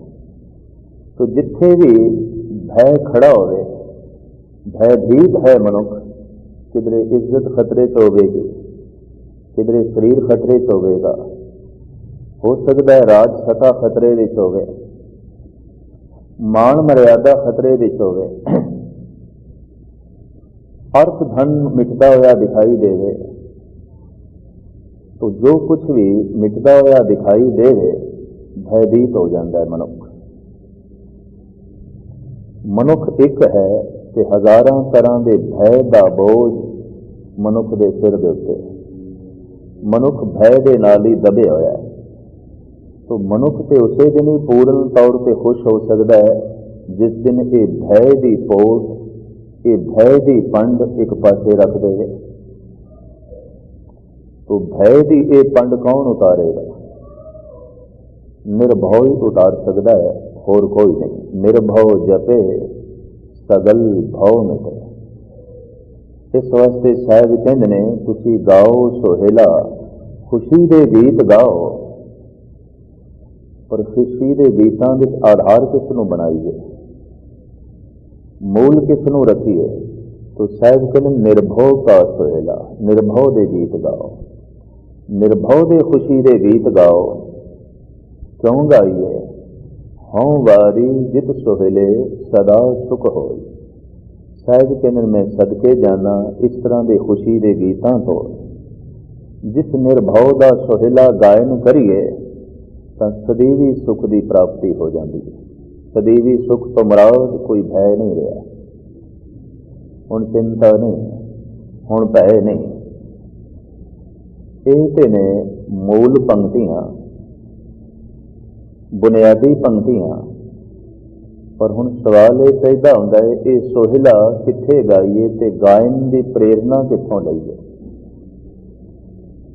मनुख अपने आप नहीं गायन कर सकता, आखिर किधरों ना किधरों इसनों प्रेरणा मिलनी ही चाहिए।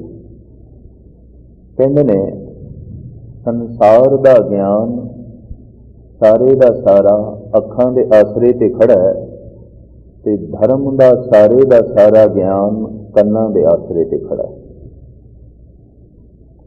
जिस बंदे दियां अखां चलियां जान, मुश्किल है संसार का पूर्ण ज्ञान हासिल कर सके। पदार्थ नूं वेख ही नहीं सकता तो ज्ञान किस तरह हासिल करेगा? वस्तु नूं वेख ही नहीं सकता। जे नेत्रहीन मनुख नूं, जो जमांदरू नेत्रहीन है, कह दईए बाहर बड़ा अंधेरा है, तो मैं इतनी अर्ज करा, अंधे ने कभी अंधेरा भी नहीं देखा, उन्होंने अंधेरे का भी कोई बोध नहीं, उन्होंने प्रकाश का तो बोध नहीं है, अंधकार का भी नहीं है, उसने कुछ भी नहीं देखा। पदार्थ का, अस्थूल चीज का, संसार का सारे का सारा ज्ञान अख दे आसरे ते खड़ा है। कि कोई अंधा विज्ञानक नहीं हो सकता, साइंसदान नहीं हो सकता, वस्तु नूं वेख ही नहीं सकता, पदार्थ नूं वेख ही नहीं सकता, उसका ज्ञान किस तरह हासिल करेगा या उसका ज्ञान किस तरह जगत नूं देवेगा? पर जो सुन नहीं सकता, उहदे कोल धर्म का ज्ञान भी नहीं होगा। ये तो ठीक है कि गुरु नानक देव जी महाराज ने सुना, जो कि बहुत बड़ा जोर दिता है, मत विच रतन जवाहर माणिक जे एक गुर की सिख सुनी। पर उपनिषदां दे ऋषि भी कहते हैं कि सुरतुआ धर्मं विजानाति। वो कहते हैं सुनन दे नाल ही धर्म की प्राप्ति होती है, वेखण नाल नहीं। हिंदुस्तान के पुराने ऋषि जिन्होंने उपनिषदां दे ऋषि कहा जाता है, वो कहते धर्म की प्राप्ति सुनन नाल है, वेखण नाल नहीं। इत्थे कोई बंदा गुरुद्वारे आके सिर्फ वेखदा ही रहे, सुने कुछ ना, संसार का ज्ञान ले जाएगा, निरंकार का नहीं। बंदे कितने आए, उन्होंने वस्त्र किस ढंग के पहने, गुरुद्वारे की बनावट की सी, पालकी किहो जिहां दी सतगुरु दी सी, वर्ष के ये सब कुछ हासिल करके जाएगा। सब कुछ संसार का ज्ञान है। धर्म का ज्ञान स्रोत से खड़ा है, सुनन शक्ति से खड़ा है। साहिब तो इत्थे तक कहते हैं कि नानक भगतां सदा विगास सुनिए, दुख पाप का नाश। सुनदियां ही दुख नाश हो जाते हैं, पाप नाश हो जाते हैं। तो यही तो जगत का बहुत बड़ा गुबार है, यही तो जगत का बहुत बड़ा बोझ है। सुनते ही ये बोझ उतर जाता है, ये भार लै जाता है। तो धर्म का सारा ज्ञान सुनन ते खड़ा है, संसार का सारा ज्ञान वेखण ते खड़ा है। अंधा बंदा साइंसदान नहीं हो सकता, कि बहरा मनुख मुश्किल है धार्मिक हो जाए, सुन ही नहीं सकता कुछ। इत्थे ते सुनन की महानता है। गुरु नूं सुनना है, गुरु नूं वेखना नहीं। वेखण वाले तो कभी गुरु नाल सहमत होए ही नहीं, उन्होंने तो तरह तरह की तर्क खड़ी की। एक दो उदाहरण दें, जिन्होंने सिर्फ वेखिया सी, उन्होंने गुरु नानक नूं भूतना बेताला कह दिता सी। जिन्होंने सुनिया वो सदके गए, निछावर होए, कुर्बान गए। मुख्तसरी अर्ज करा, ਜਿਨ੍ਹਾਂ ਨੇ ਸਿਰਫ ਵੇਖਿਆ ਸੀ ਉਹਨਾਂ ਨੇ ਪੰਜਵੇਂ ਗੁਰੂ ਨਾਨਕ ਗੁਰੂ ਅਰਜਨ ਦੇਵ ਜੀ ਮਹਾਰਾਜ ਨੂੰ ਤੱਤੀ ਤਵੀ ਤੇ ਬਿਠਾ ਦਿੱਤਾ, ਪਰ ਜਿਨ੍ਹਾਂ ਨੇ ਸੁਣਿਆ ਉਹ ਸਦਕੇ ਗਏ। ਭਾਈ ਬੰਨੋ ਜੈਸੇ, ਭਾਈ ਮੱਝ ਜੈਸੇ, ਭਾਈ ਗੁਰਦਾਸ ਜੀ से, भाई बहलो जैसे, साईं मियाँ मीर जैसे गुरु अर्जन देव जी महाराज तो कुर्बान गए, सदके गए, निछावर गए। तो जिहड़े गुरु ग्रंथ साहब नूं सिर्फ वेखण नाल कुछ नहीं होवेगा। सतगुर नूं सब को वेखदा, जेता जगत संसार, बिठिया मुकत न होवे, जिचर शब्द न करे विचार। गल सुनन दी, श्रुतवा धर्मं विजानाति, सुनन दे नाल ही धर्म की प्राप्ति होती है। कि जब कोई ध्यान नाल सुन लैंदा है फिर उसकी रचना गीत गान लग पैंदी है, वो गा सकता है, दूसरा नहीं। जिन्हों सुनना नहीं आया यकीन जानो उसनों गाउणा भी नहीं आया। धर्म की सारी साधना सुनन ते खड़ी है। जितना गहराई दे कोई सुन लैंदा है उतना ही शिखर दा वो गा लैंदा। उसकी गायकी उतनी बुलंदी होगी जिहदे सुनन दे बहुती गहराई होवे। जिहड़ा दरख्त बहुत उच्चा आसमान नूं छूंदा है उहदियां जड़ां बहुत गहरियां जांदियां। जिस दरख्त दीयां जड़ां सिर उपर उपर रह जान, जमीन विच गहरे ना जान, वो दरख्त बुलंदियां नूं छूंदा भी नहीं है, बहुत उच्चा नहीं उठेगा। जिहड़ा दरख्त शिखर नूं छू रहा है, बहुत बुलंद है, बड़ा उच्चा है, स्पष्ट है, ये जितना उच्चा है इसकी जड़ उतनी गहरे तल विच गई है।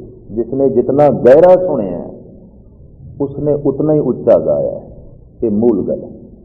उसकी गायकी दे, उसके उच्चारण दे उतनी बुलंदी होगी, उतनी महानता होगी। और ये गायकी उहदे सुनन ते खड़ी है। उन्हें कितना गहरा सुनिया, सुन नहीं सकिया तो यकीन जानो गा भी नहीं सकिया। ते सुनना ते गावना इसे दे उत्ते धर्म की सारी साधना खड़ी है।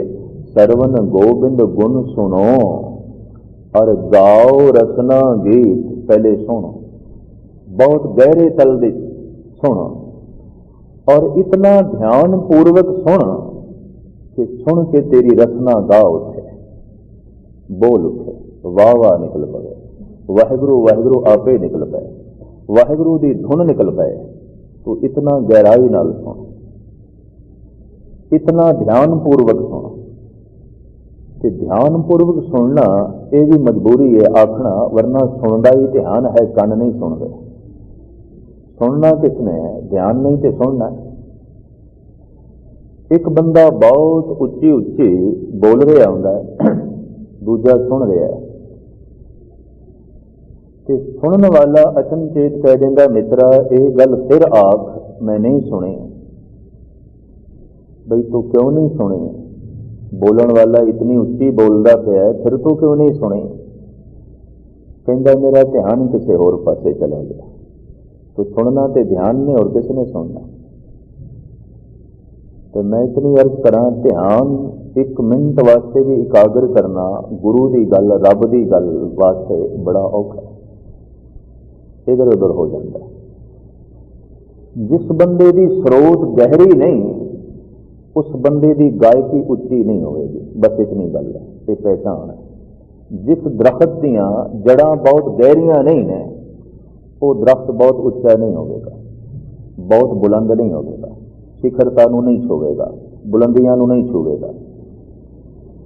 जिसकी गायकी दे बुलंदी आ गई है, जिसके वाहिगुरु वाहिगुरु आखण दे उचाई आ गई है, स्पष्ट जानो ने सुने बहुत गहरे ध्यान दे नाल, बड़ी एकाग्रता नाल सुने। सुनिया होया इतना गहरा चलिया गया कि हुण बोल बड़े उच्चे निकल रहे हैं, हुण बोल बड़े बुलंद पा निकल रहे हैं, हुण बोलना बहुत उच्चा है इसका। सरवन गोबिंद गुण सुनो, तो सुन पहले। जिन्हों वेखिया नहीं, जिन्हों जानिया नहीं, उन्होंने सुनना बहुत वड्डे साहस की लोड़ है, हिम्मत की लोड़ है। ਜਿਹਨੂੰ ਕਦੀ ਵੇਖਿਆ ਨਹੀਂ, ਜਿਹਨੂੰ ਕੋਈ ਜਾਣਿਆ ਨਹੀਂ, ਜਿਹਨੂੰ ਕਦੀ ਸਮਝਿਆ ਨਹੀਂ, ਤੇ ਉਹਦੀ ਗੱਲ ਸੁਣਨੀ ਤੇ ਬੜੀ ਧਿਆਨਪੂਰਵਕ, ਬੜੀ ਇਕਾਗਰਤਾ ਦੇ ਨਾਲ ਜਮ੍ਹਾਂ ਕਰਨੀ ਬਹੁਤ ਵੱਡੀ ਹਿੰਮਤ ਦੀ ਲੋੜ ਹੈ, ਬਹੁਤ ਵੱਡੇ ਸਾਹਸ ਦੀ ਲੋੜ ਹੈ, ਬਹੁਤ ਵੱਡੀ ਸ਼ਰਧਾ ਦੀ ਲੋੜ ਹੈ।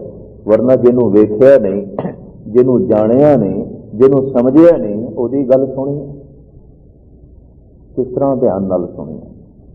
ਜਾਣਦੇ ਹੀ ਨਹੀਂ, ਉਸਨੂੰ ਵੇਖਿਆ ਹੀ ਨਹੀਂ, ਸਮਝਿਆ ਹੀ ਨਹੀਂ, ਉਹਦੀ ਗੱਲ ਸੁਣੀ। ਪਰ ਧਰਮ ਦੀ ਸਾਰੀ ਸਾਧਨਾ ਕਹਿੰਦੀ ਹੈ, ਜੇ ਤੂੰ ਸੁਣ ਲਵੇਂ ਤੇ ਵੇਖ ਵੀ ਲਵੇਂਗਾ, ਜੇ ਤੂੰ ਸੁਣ ਲਵੇਂ ਤੇ ਜਾਣ ਵੀ ਲਵੇਂਗਾ, ਜੇ ਤੂੰ ਸੁਣ ਲਵੇਂ ਤੇ ਤੇਰਾ ਸੰਬੰਧ ਵੀ ਜੁੜ ਜਾਏਗਾ, ਜੇ ਤੂੰ ਸੁਣ ਲਵੇਂ ਤਾਂ ਉਹਦੇ ਨਾਲ ਤੇਰਾ ਰਿਸ਼ਤਾ ਵੀ ਜੁੜ ਜਾਏਗਾ, ਤੈਨੂੰ ਸਭ ਕੁਝ ਦੀ ਸਮਝ ਵੀ ਪੈ ਜਾਏਗੀ। ਤੋ ਧਰਮ ਦੀ ਸਾਰੀ ਸਾਧਨਾ ਸੁਣਨ ਤੇ ਖੜੀ ਹੈ।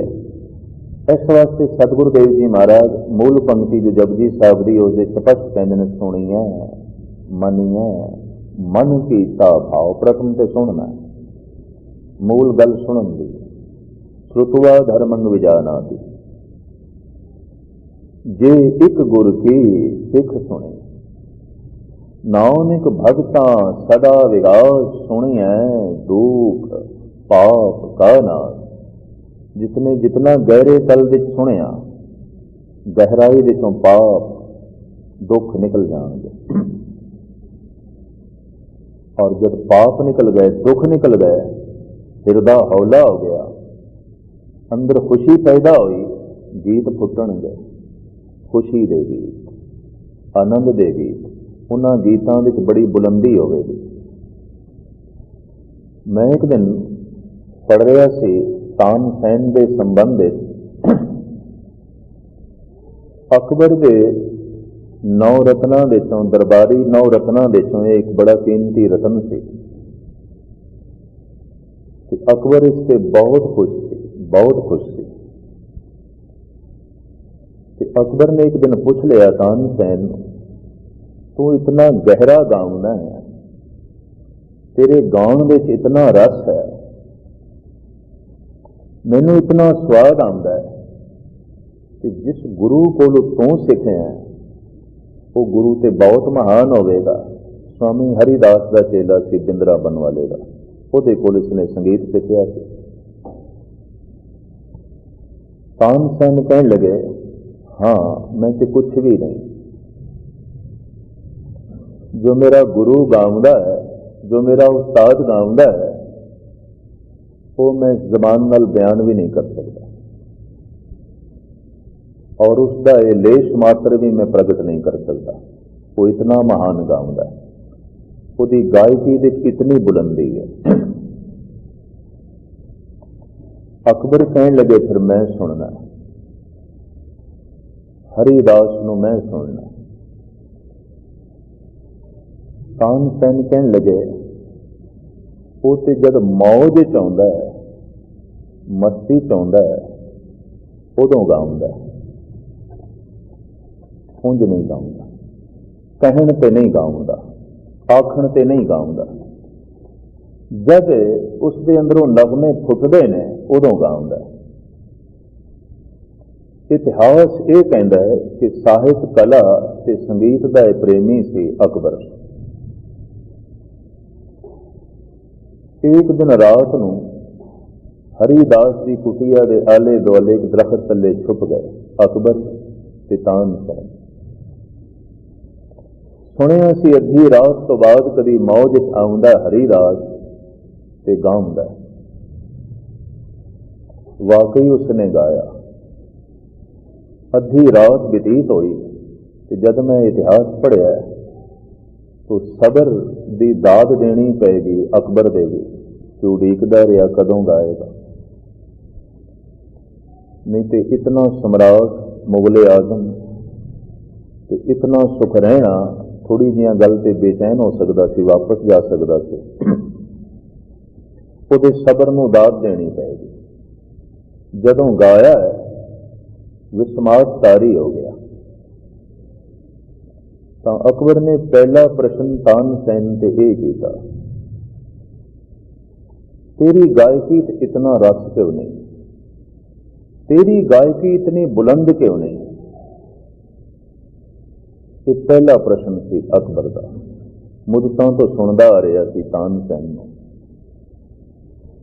तेरी गायकी में इतनी प्रवाज क्यों नहीं है, इतनी बुलंद क्यों नहीं है। तानसेन ने कह दिता, गल स्पष्ट है, हरिदास गाउंदे ने परमात्मा वास्ते, मैं गाउंदा तेरे वास्ते। जितना वड्डा परमात्मा है, उस परमात्मा वास्ते अगर गाया गया तो उतना ही वड्डा होगा, उतना ही बुलंद होगा। मैं गाउंदा तेरे वास्ते, तो तू जितना है, तेरे तो उच्ची गायकी किस तरह जाएगी मेरी। मैं तो सिर्फ तेरे वास्ते गाऊंगा। इस वास्ते मेरी गायकी विच बुलंदी नहीं है, मेरी गायकी विच इतनी प्रवाज नहीं है, मेरी गायकी विच इतनी उच्चता नहीं है। ते हरिदास गाउंदे ने परमात्मा वास्ते, ते परमात्मा इतना बुलंद है, इतना बुलंद है कि परमात्मा वास्ते जो गाया गया है वो गायकी भी बड़ी बुलंद होती है, बड़ी उच्ची होती है। तेरे ते मेरे जो संबंध है, मैं गाऊंदा तो सुनदा, तो जितनी तेरी हस्ती है उतना ही मेरा संगीत है, जितनी परमात्मा की हस्ती है उतना हरिदास का संगीत है। इस वास्ते भगतां ने जब कोई बोल बोले ने तो उन्होंने बोलों को अमर बोल आख्या गया, उच्चे बोल आख्या गया, महान बोल आख्या गया, खत्म के बोल आख्या गया, अमित बोल आख्या गया, अमृतमयी बोल आख्या गया। इतना गहरा उन्होंने सुनिया कि उन्होंने बोलिया होया, उन्होंने गाया होया एकदम बुलंदियां नूं छू गया। मैं फिर अर्ज करा, जिथे जद किसी के बोल बड़े बुलंद दिखाई देन, समझ लेना जड़ा बहुत गहरियां ने, बहुत गहरियां। ये बार का प्रमाण सार्थिक है कि जिस दरख्त दीयां जड़ा बहुत गहराई च नहीं जाणगियां, वो बहुत उच्चा भी नहीं उठ सकेगा। जिहदे बोल बहुत उच्चे ने, उसकी स्रोत बड़ी गहरी होगी, उन्हें सुनिया बड़े ध्यान नाल होगा। वो वाहिगुरु वाहिगुरु उच्चारण करदियां भी बड़े ध्यान नाल उसने सुनिया होगा, उन्हें गुरु के बोल बड़े ध्यान नाल सुने होंगे, बड़े गहरे तल नाल सुने होंगे। ते जितनी गहराई नाल सुनिया होगा उतने उच्चे बोल प्रगट होंगे। तो साहिब कहते ने, खुशी दे गीत गा, सोहिला गा, निर्भव दा गा। भयभीत का की सोहिला गाना। तानसेन सारी जिंदगी डरिया ही रहा, भयभीत रहा, लंबी चौड़ी गाथा है। अकबर वास्ते गाउंदा सी, अकबर आप डरिया रहिंदा सी, मेरा राजपाट कोई खो ना लवे, राजपूतां नाल झगड़ा लैंदा सी, किधरे ना किधरे बगावत हो जाती सी, नींद हराम हो जाती सी। इस तरह की बंदे की खुशी वास्ते अगर गाया जाए तो जिहड़ा आप भयभीत है वो गायकी भी भय दे विच होवेगी, उच्ची नहीं हो सकती, बुलंद नहीं हो सकती। इस वास्ते साहिब कहते हैं, खुशी दे गीत गाओ किस दे, निर्भव दे। ते निर्भव केवल निरंकार है, निर्भव केवल परमात्मा है, निर्भव केवल अकाल पुरख है। इस वास्ते साहिब कहते हैं कि खुशी दे गीत तू गा, पर कित्थे गाइए, किहड़ी थां ते गाइए, गाण की प्रेरणा कित्थों लईए।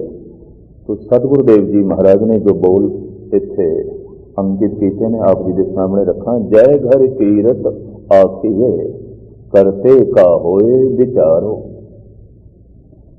जिस घर में कीर्ति आखी जाती है, कीर्तन किया जाता है, जिस घर में बैठ के करते पुरख की विचार चलती है, कीर्तन चलता है, विचारां चलदियां ने, बोल चलते हैं। और जितने ज्यादा जिस घर में बोल चलन, वो घर उतना ही पवित्र हो जाता है। और एक दिन इतना पवित्र हो जाता है कि उस घर को तीरथ कहना पैंदा है। ये तीरथ धार्मिक मंदिर ते बहुत सारे ने, पर तीरथ थोड़े ने। गुरुद्वारे बहुत सारे ने, पर जिन्हां गुरुद्वारियां नूं असीं तीरथ कह देने थोड़े ने। हिंदुओं के मंदिर लखां ने हिंदुस्तान में, पर तीर्थां की गिनती सिर्फ 68 है, 68 ते मंदिर 68 एक शहर विच मिल जाएंगे। धार्मिक मंदिर तो एक शहर के 100 मिल जाएंगे। राजस्थान के शहर हर गली के 4-4, 5-5 मंदिर, तो पूरे एक शहर के 150-150, 200 मंदिर हैं। पर समुचे भारत के तीर्थ के कुल 88 बन गए हिंदुओं के, ते मंदिर गिनोगे तो लखां ने। हूबहू एक गल इत्थे मनुख के अंदर पैदा होती है कि धार्मिक मंदिर ते तीर्थ विच आखिर अंतरा की है। बहुत वड्डा अंतर है, बहुत वड्डा अंतर है। जिथे बहुत ज्यादा गाविया गया, जिथे बहुत ज्यादा कीर्ति की गई है, और इतनी कीर्ति की गई है कि उस स्थान का माहौल ही ऐसा हो गया है, हुण कोई बैठे तो उसकी रचना अपने आप गायन करने लग पवे। इस तरह के अस्थान नूं, इस तरह के मंदिर नूं तीर्थ कहते हैं। अगर कोई मनुख चाहे तो अपना घर भी तीर्थ बना सकता है, बन जाता है। बहुती सिफत तो सलाह है, बहुता ही जब तक घर में चलता है, घर तीर्थ बन जाता है। इस वास्ते भगतां दे घर अज भी तीर्थ ने। कबीर जिस घर विच रह, बनारस विच लोकी जांदे ने उस घर के दर्शन करना तीर्थ है। गुरु नानक देव जी महाराज जिस घर विच वड्डे होए, पालन पोषणा होई, आले दुआले बच्चियां नाल खेडदे रहे, सब तीर्थ बन गए। तलवंडी ननकाना साहब बन गए। जिथे जिथे बच्चियां नाल खेडदे रहे ते खेडदे च भी बंदगी सी। बच्चियां दे नाल खेडदे ने ते सतनाम सतनाम जपदे ने, जपांदे ने। इंज कह लो आम मनुखों की ते बंदगी भी खेड है, गुरु नानक की खेड भी बंदगी थी। बस इतनी गल। आम बंदियां की जिहड़ी ये बंदगी है ना, खेड है। मैं घूम फिर के बाहर के मुल्कों जो देखा है वो सिर्फ एक समाजिक इकट्ठ में देखा है, बहुत सारी थावां ते। इत्थों बारे तुसीं निर्णय आप करना, लेकिन मैं जो घूम फिर के देखा एक समाजिक इकट्ठ, बंदियां दा आपस में मेल जोल, गुरु नाल मेल होंदा है कि नहीं, परमात्मा नाल मेल होंदा है कि नहीं, कोई गल ही नहीं। बंदे दा बंदे नाल मेल हो जाए, और खुशी बहुत बंदे दा बंदे नाल मेल हो गया। कोई इस गल की चिंता नहीं गुरु नाल मेल होया है कि नहीं, अकाल पुरख नाल मेल होया है कि नहीं, कोई ओदी गल सुनी है कि नहीं, कोई ओदे बोल रचना चो निकले ने कि नहीं, कोई सुरत ओदे नेड़े गई है कि नहीं। इस तरह की कोई सोचनी नहीं। बंदे दे नेड़े चले गया कि नहीं, और बंदे नाल संबंध जुड़िया कि नहीं। ये समाजिक इकट्ठ हो गया, धार्मिक इकट्ठ तो नहीं है सर, ये समाजिक इकट्ठ। तो आम बंदियां दी ते बंदगी भी खेड है और कुछ नहीं। भगत कबीर कहते माथे तिलक हथ माला बाना, लोगन राम खिलौना जाना। कईयां ने बंदगी नूं खिडौना ही समझे और कुछ नहीं। पर गुरु नानक की खेड भी बंदगी है। जे बच्चियां नाल खेडदे भी ने तो बंदगी है। ध्यान रब नाल, ध्यान निरंकार नाल। खेडदे बच्चियां नाल पए ने, जुड़ जाने रब नाल, बच्चियां नूं भी जोड़ देंगे ने। खेड भी बंदगी है, बच्चियां नाल खेलना भी बंदगी है। ते क्षमा करनी आम बंदियां दी ते बंदगी भी खेड है और कुछ नहीं, तमाशा है और कुछ नहीं। खिडौना है, खिडौणियां दी खेड है और कुछ नहीं। तो इस तरह के पुरुष जिथे खेडते भी ने, जिस जिस थां ते खेडते भी ने, वो थां भी तीर्थ बन जाते। ननकाना साहब दे अस्थान है बाल लीला, जिथे सतगुरु बच्चियां नाल खेडते रहे। उस थां दे विच भी इतनी कशिश है, दास 2-3 दफा जो उत्थे हाजरी भरी है, उस जगह विच अज भी कशिश है तो बाल लीला बच्चियां नाल सतगुरु खेडते ही रहे।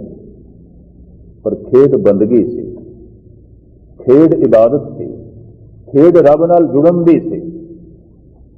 उस बाल लीला स्थान विच अज भी कशिश तीरथ है, अज भी रब की तरफ सुरत खिंचती है। अज भी मनुख की सुरत नूं वो बाल लीला स्थान किसी पवित्रता के केंद्र विच लै जांदा है। तो मैं अर्ज करा, हिंदुओं के जे मंदिर गिणीए तो लखां तो भी अगान है। हर शहर में 100, 150, 200 मंदिर ने, लेकिन तीर्थ कुल 68 ने। तीर्थ तो मुराद जिस थां पे इतना गाविया गया है, जिस थां पे प्रभु की इतनी चर्चा की गई है, जिस थां पे बैठ के इतनी परमात्मा की विचार की गई है कि उस थां के उत्ते सिवाय परमात्मा दी तरंगां तो होर कुछ भी नहीं, उहदे गीतां तो होर कुछ भी नहीं। तो हुण नास्तिक तो नास्तिक भी उत्थे आ जाए, कठोर तो कठोर भी उत्थे आ जाए, उहदे मन दे विच भी कोई प्रभु मिलण दी तांग पैदा होवे, तड़प पैदा होवे। इस तरह के स्थान नूं कहंदे ने तीरथ। साहिब कहने जिस घर दे करते पुरख की कीर्ति गायन की जा रही होवे, जिथे उसके गुणों की विचार हो रही होवे, ऐ बंदे तो उत्थे सोहेला गा, क्योंकि तेनों प्रेरणा उत्थों ही मिलेगी, उस तो बिना प्रेरणा नहीं मिल सकती। मनुख का मन करते पुरख ने इस ढंग का बनाया कि हर गल तो प्रभावित होता है, उस घर को भी लाजमी प्रभावित होगा जिथे उस निर्भव का सोहेला गायन हो रहा है और उस निर्भव की विचार हो रही है। साहिब कहने जिथे उस करते पुरख की कीर्ति आखी जा रही है और विचार की जा रही है, चित घर गाओ सोहेला, सिमरो सिरजनहारो। ओ सिरजनहार, जगत का प्रतिपालक बनाने वाला, फिर तू उस घर दे उसका सोहेला गा, खुशी दे गीत गा, ओदा सिमरन कर। सोहेले दे राही, गीत दे राही, संगीत दे राही तो ओदे नाल संबंध जोड़। तो मैं कल अर्ज की सी, संबंध सिमरन दे ने, सिमरो सिरजनहारो। संबंध खून दे नहीं, संबंध सिमरन दे ने, याद ने। कोई किसनों कितना कि याद करता है, याद नाल संबंध जुड़िया रहिंदा है। याद नहीं करता संबंध टुट जाता है। याद तो निकल गया है, भुल गया है, संबंध तो टुट गया, गल खत्म। थोड़ी थोड़ी याद बाकी है, संबंध है। बहुती याद है, बहुता गूढ़ा संबंध हो गया, भुलदा ही नहीं, हर वक्त याद देता है। उठदियां बैठदियां, सौंदियां जागदियां, हुण उसे दी याद।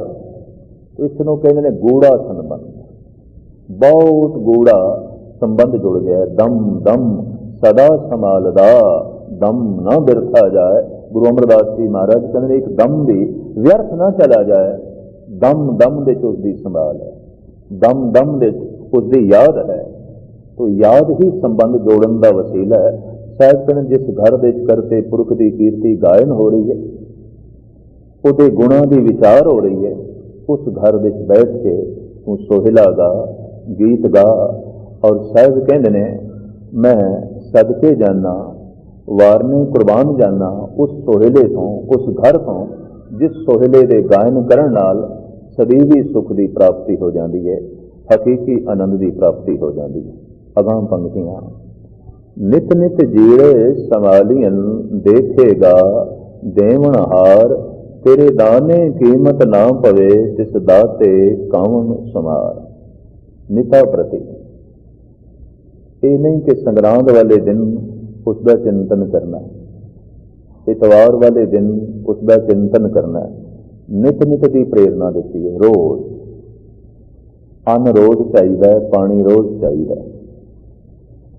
भोजन रोज चाहिए, ईश्वर की संभाल भी रोज चाहिए। रूहानी ग़िज़ा है, रूह का भोजन है।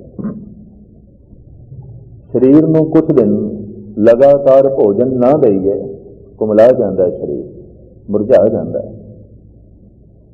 और जो बिल्कुल ना दईए तो मर भी सकता है, खत्म भी हो सकता है। रूहानी मौत भी कईयां दी हो जाती है, जो भुल जाते हैं, बिल्कुल भुल जाते हैं। जिसनों सतगुरु कहते हैं आखां जीवा बिसरे मर जाओ, मरणं बिसरन गोबिंदे जीवनं हर नाम ध्यावणे। तो साहिब कहते हैं तू निता प्रति उसकी संभाल कर। संभाल तो मुराद उसका चिंतन कर, उन्होंने याद कर। जो सਦੀवी देखदा है और देनहार है, जो मंगना लेना नहीं जानता, देना जानता है, देखेगा देवनहार। तेरी संभाल नूं, तेरे चिंतन नूं उस प्रभु ने वेखना, वो वेख रहा है, वो दातां दे रहा है और उस तो हमेशा ही देना ही प्रगट होंदा है। इस वास्ते परिपूर्ण परमात्मा नूं दातार आखे। वड्डा दाता तिल ना समाए, पहाड़ जितना दे के जो तिल जितनी भी मंग नहीं रखता। तिल जितना दे के अक्सर मनुख पहाड़ जितनी मंग रखता है। पहाड़ जितना दे के तिल जितनी भी मंग नहीं। तेरे दाने कीमत ना पवे, तिस दाते कौन संवार। साहब कहते हे परिपूर्ण परमात्मा, तेरे दिते हुए दान की कोई कीमत है? इन्हां उंगलियां की कोई कीमत है? हत्थां की कोई कीमत है? हाँ, किधरे बांह ना रवे, ईश्वर ना करे तो फिर प्लास्टिक की या लकड़ की जब बांह लवानी पैंदी उहदी ते कीमत है। पत्थर दी अखां लवाणियां पै जांदियां ने, उहदी ते कीमत है। लकड़ की टंग लवाणी पै जाती है, उहदी ते कीमत है। पर हे प्रभु, ये जो तू लत्तां दित्तियां ने, ये जो तू पैर दिते ने, दी कोई कीमत थोड़ी है, ਇਹਦਾ कोई मुल थोड़ी है। ये जिहड़ी तू रचना दित्ती, ਇਹਦਾ कोई मुल है? ये जिहड़ा तू जीवन दिता है, ਇਹਦਾ कोई मुल है? इसे नूं कहा है अमुल गुण अमुल व्यापार। उस परिपूर्ण परमात्मा के गुण, उसकी देन अमुल है, कीमत नहीं पाई जा सकती। घर में बिजली जलती है, महीने बाद बिल देंदे हां, सदियों तो सूरज रोशनी दे रहा है, दान दे दात है, उसको मिल रही है दात।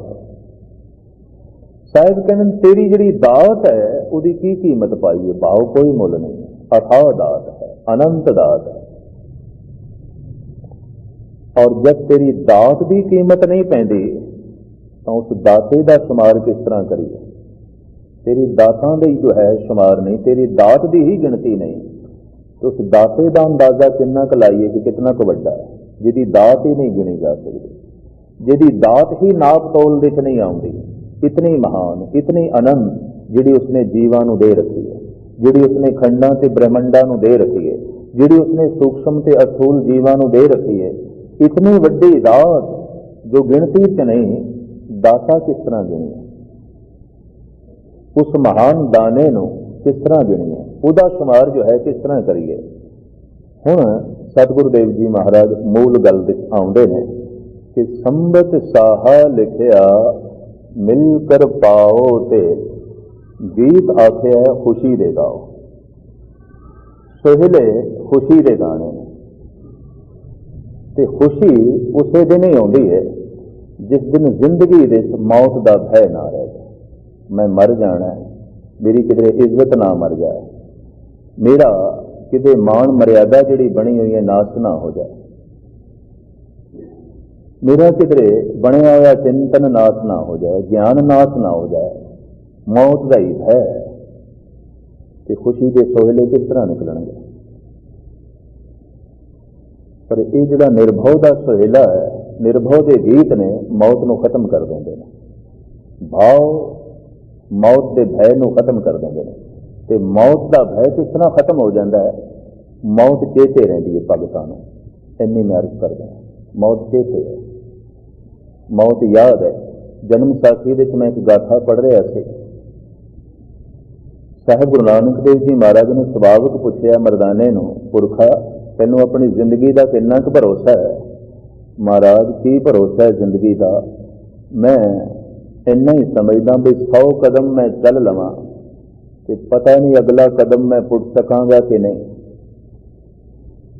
मुस्कुरा गए गुरु नानक देव जी ते बाले नूं कहण लगे, पुरखा तूं दस तैनूं अपनी जिंदगी का कितना क भरोसा है? महाराज मरदाने नूं 100 कदमां दा होवेगा, आपां ते समझदे हां जिहड़ा एक कदम पुटिया है पता नहीं दूसरा पुट सकांगे कि नहीं। एक कदम का भरोसा है, ज्यादा नहीं। उस वक्त दोहां ने प्रश्न किया, महाराज आपनों अपने जीवन का कितना क भरोसा है? साहब कहते हैं, हम आदमी हाँ, एकदम ही मोहलत मौत ना जान। एकदम का ही भरोसा है। जिहड़ा मूँह दे है पता नहीं दूजा आना है कि नहीं। जिहड़ा दम मूँह दे है यदी ते गल कर सकते हैं, जिहड़ा अजे आया नहीं उसका कोई भरोसा नहीं, पता नहीं आना है कि नहीं। कि जब मौत का चिंतन इतना गहरा होवे तो बहुत बुलंद जिंदगी मिलती है। बुलंद जिंदगी, उच्ची जिंदगी किस कोल होवेगी? जिसके कोल बहुत गहराई विच मौत की याद होवेगी। पहला मरण कबूल, जीवन की छड़ आस। जिन्हों हर वक्त जिंदगी चेते है उन्होंने हंकार चेते रहेगा, लोभ चेते रहेंगे, विकार चेते रहेगा, तृष्णा चेते रहेगी, वितकरे चेते रहेंगे, दुबदा चेते रहेगी, लड़ाई झगड़े चेते रहेंगे। तो जिसनों मौत चेते हर वक्त सब कुछ मिट जाएगा, ये सब कुछ नाश हो जाएगा। ये गल वखरी है कि सतपुरुषों की, धार्मिक पुरुषों की गल आम नास्तिक लोगों ने समझी नहीं कि उन्होंने ये कह दिता है धर्म का जन्म मौत के भय तो होया। अगर मौत ना होंदी तो शायद धर्म ना होंदा, शायद परमात्मा ना होंदा। नास्तिक लोगों ने इस ढंग के भी बोल लिखे हैं। खास करके बंगाल का प्रसिद्ध नास्तिक कैशव चंद्र, उन्हें तो अथाह वड्डियां वड्डियां किताबां लिखियां और मैं उसकी विचार इस गल के आले दुआले घूमती है, जे मौत ना होंदी तो शायद मनुख की दुनिया च रब ना होंदा। मौत के डर ने मनुख के अंदरों धर्म पैदा किया। मौत के डर ने मनुख नूं मजबूर किया परमात्मा की पूजा करने ते, ईश्वर की पूजा करने ते। दरअसल कैशव चंद्र बहुत गहरा नहीं गया, लेकिन उसकी विचारां ने बंगालियों को नास्तिक जरूर बना दिता। उसकी विचारां ने बंगालियों के अंदर बगावत जरूर पैदा कर दी। अज अद्धे तो भी ज्यादा बंगाल करीबन करीबन नास्तिक हो गया और कम्युनिज्म की लपेट दे गया। वो विचारां उन्होंने चंगियां लग रही ने नास्तिकता दियां, क्योंकि एक बहुत उग्गा पंडित, एक बहुत सियाणा इस संबंध में बहुत कुछ लिख गया, बहुत कुछ लिख गया। तो हुण हैरानगी इस गल की हुई कैशव चंद्र नूं भी जितने भगत ने, जितने संत ने, वो भी कहते मौत चेते रखो, जीवन चेते ही ना रखो। कहता हद हो गई, ये तो अन्याय है मनुख नाल कि जीवन नूं भुला दईए, मौत नूं चेते रखीए। जिंदगी कोल है, इनू ना चेते करिए, जो मौत अजे है नहीं उन्हों चेते करिए। दरअसल उसने मौत नूं गहरे तल विच वेखण की कोशिश नहीं की थी। रोज बंदा जी रहा है तो रोज बंदा मर रहा है, इन्नी मैं अर्ज कर दें। मौत एक दिन नहीं कटती, रोज मौत हो रही है। रोज बंदा जी रहा है, रोज बंदा मर रहा है, तो तुसी आखोगे इसे पहेली है, रोज किस तरह मर रहा है? बंदा एक दिन मरदा, बंदा रोज मरदा। जिसनों असीं मौत कहने उस दिन संपूर्ण मर जाता है, पूर्ण मर जाता है, पर थोड़ा थोड़ा रोज मरदा।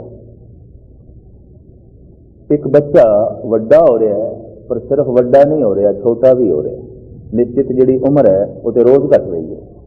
छिन छिन औद ब्यात है, फूटे घट ज्यों पानी। एक एक बूंद अगर घड़े दे चो पानी दी जो है निकल रही है तो पानी तो घट रहा है, वध थोड़ी है।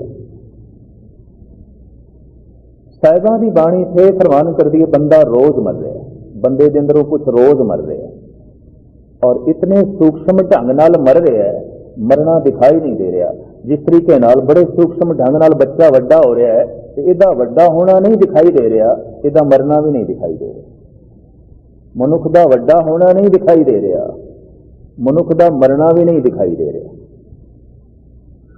वड्डा हो रहा है कोई दिखाई दे रहा भी किस ढंग नाल वड्डा हो रहा है। ये गति, ये चाल बड़ी सूक्ष्म है, मौत भी इतनी सूक्ष्म चाल नाल चल रही है, नहीं दिखाई दे रही। भगतां नूं दिखाई दे जाती है।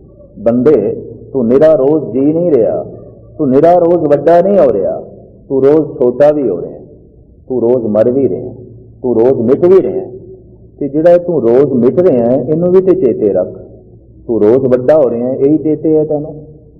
तू रोज मिट भी रहे हैं, तू रोज छोटा भी हो रहे हैं, तू रोज मर रहे हैं।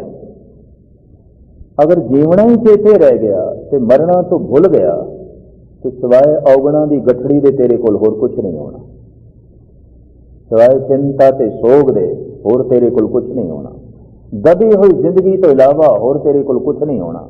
ਜਿਤਨਾ ਗਹਿਰਾ ਜ਼ਿੰਦਗੀ ਦਾ ਚਿੰਤਨ ਹੋਵੇਗਾ ਉਤਨੇ ਗਹਿਰੇ ਵਿਕਾਰ ਹੋਣਗੇ, ਉਤਨੇ ਔਗਣਾਂ ਦੀ ਪੰਡ ਹੋਵੇਗੀ। ਤੇ ਜਿਤਨਾ ਮੌਤ ਦਾ ਗਹਿਰਾ ਚਿੰਤਨ ਹੋਵੇਗਾ, ਕੇਸ਼ਵ ਚੰਦਰ ਨੇ ਇਸ ਢੰਗ ਨਾਲ ਪੜ੍ਹਨ ਦੀ ਕੋਸ਼ਿਸ਼ ਨਹੀਂ ਕੀਤੀ। ਉਹਨੇ ਤੇ ਇਹੀ ਸਮਝਿਆ ਕਿ ਇੱਕ ਦਿਨ ਜਿਹੜਾ ਬੰਦਾ ਮਰ ਜਾਂਦਾ ਹੈ ਉਸ ਦਾ ਭੈ ਹੈ। ਨਹੀਂ, ਮਹਾਂਪੁਰਸ਼ ਇਹ ਕਹਿ ਰਹੇ ਨੇ ਤੂੰ ਰੋਜ਼ ਮਰ ਰਹੇ ਹੈ ਤੇ ਇਸ ਮਰਨੇ ਨੂੰ ਵੇਖ। ਪਹਿਲਾ ਮਰਨ ਕਬੂਲ ਜਿਹੜਾ ਕਹਿ ਦਿੱਤਾ ਹੈ ਵੀ ਤੂੰ ਰੋਜ਼ ਮਰ ਰਹੇ ਹੈ, ਇਸ ਨੂੰ ਕਬੂਲ ਕਰ ਲੈ। ਤੂੰ ਇੱਕ ਦਿਨ ਥੋੜੀ ਮਰਦਾ ਹੈ, ਤੂੰ ਰੋਜ਼ ਮਰ ਰਿਹਾ। ਗਹਿਰਾਈ ਦੇ ਨਾਲ ਦੇਖੀਏ ਤੇ ਬੰਦਾ ਰੋਜ਼ ਮਰ ਰਿਹਾ, ਬੰਦੇ ਦੇ ਤੋਂ ਕੁਝ ਰੋਜ਼ ਮਰ ਰਿਹਾ, ਰੋਜ਼ ਮਿਟ ਰਿਹਾ। ਇਹਦਾ ਬਚਪਨਾ ਮਿਟ ਰਿਹਾ, ਜਵਾਨ ਹੋ ਗਿਆ, ਇਹਦੀ ਜਵਾਨੀ ਮਿਟ ਰਹੀ ਹੈ, ਬੁੱਢਾ ਹੋ ਗਿਆ, ਇਹਦਾ ਬੁਢੇਪਾ ਵੀ ਮਿਟ ਜਾਣਾ, ਰੋਜ਼ ਮਿਟਦਾ ਜਾ ਰਿਹਾ, ਰੋਜ਼ ਮਿਟਦਾ ਜਾ ਰਿਹਾ। ਬੰਦਾ ਰੋਜ਼ ਮਰ ਰਿਹਾ, ਰੋਜ਼ ਮਰ ਰਿਹਾ। ਔਰ ਕਿਸੇ ਹੱਦ ਤੱਕ ਦੋ ਮੌਤਾਂ ਤੇ ਅਸੀਂ ਪ੍ਰਗਟ ਰੂਪ ਵਿੱਚ ਜ਼ਿੰਦਗੀ 'ਚ ਦੇਖਦੇ ਹਾਂ। ਕਿਸੇ ਜਵਾਨ ਨੂੰ ਕਹਿ ਦਈਏ ਤੇਰਾ ਬਚਪਨਾ ਕਿੱਥੇ ਹੈ, ਤੇ ਹਿੰਦੁਸਤਾਨੀ ਬੋਲੀ ਤੇ ਕਹਿੰਦੇ ਮਰ ਗਿਆ, ਬਚਪਨਾ ਮਰ ਗਿਆ, ਹੁਣ ਕਿੱਥੇ। ਤੇ ਕਿਸੇ ਬੁੱਢੇ ਨੂੰ ਕਹਿ ਦਈਏ ਤੇਰੀ ਜਵਾਨੀ ਕਿੱਥੇ, ਕਹਿੰਦਾ ਹੁਣ ਜਵਾਨੀ ਕਿੱਥੇ, ਉਹ ਤੇ ਮਰ ਗਈ, ਕਦੋਂ ਦੀ ਮਰ ਗਈ, ਜਵਾਨੀ ਮਰ ਗਈ, ਬਚਪਨਾ ਮਰ ਗਿਆ।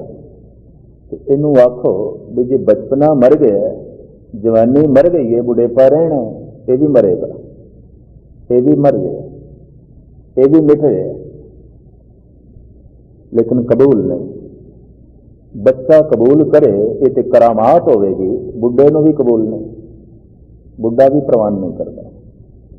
ਬੁੱਢਾ ਵੀ ਮੌਤ ਨੂੰ ਦੂਰ ਰੱਖਣਾ ਚਾਹੁੰਦਾ ਵੀ ਕਿਸੇ ਤਰੀਕੇ ਨਾਲ ਮੌਤ ਭੁੱਲੇ, ਮੌਤ ਨਾ ਚੇਤੇ ਆਵੇ।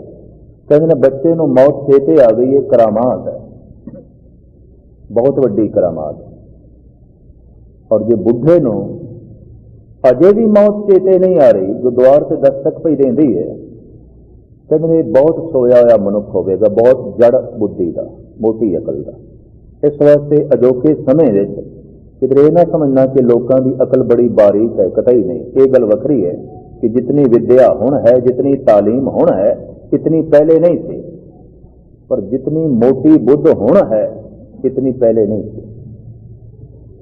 ਪੁਰਾਣੇ ਜ਼ਮਾਨੇ ਵਿੱਚ ਅਨਪੜ੍ਹ ਸਿਆਣਿਆਂ ਦੀ ਤਾਦਾਦ ਬਹੁਤ ਜ਼ਿਆਦਾ ਸੀ, ਬਹੁਤ ਜ਼ਿਆਦਾ ਸੀ।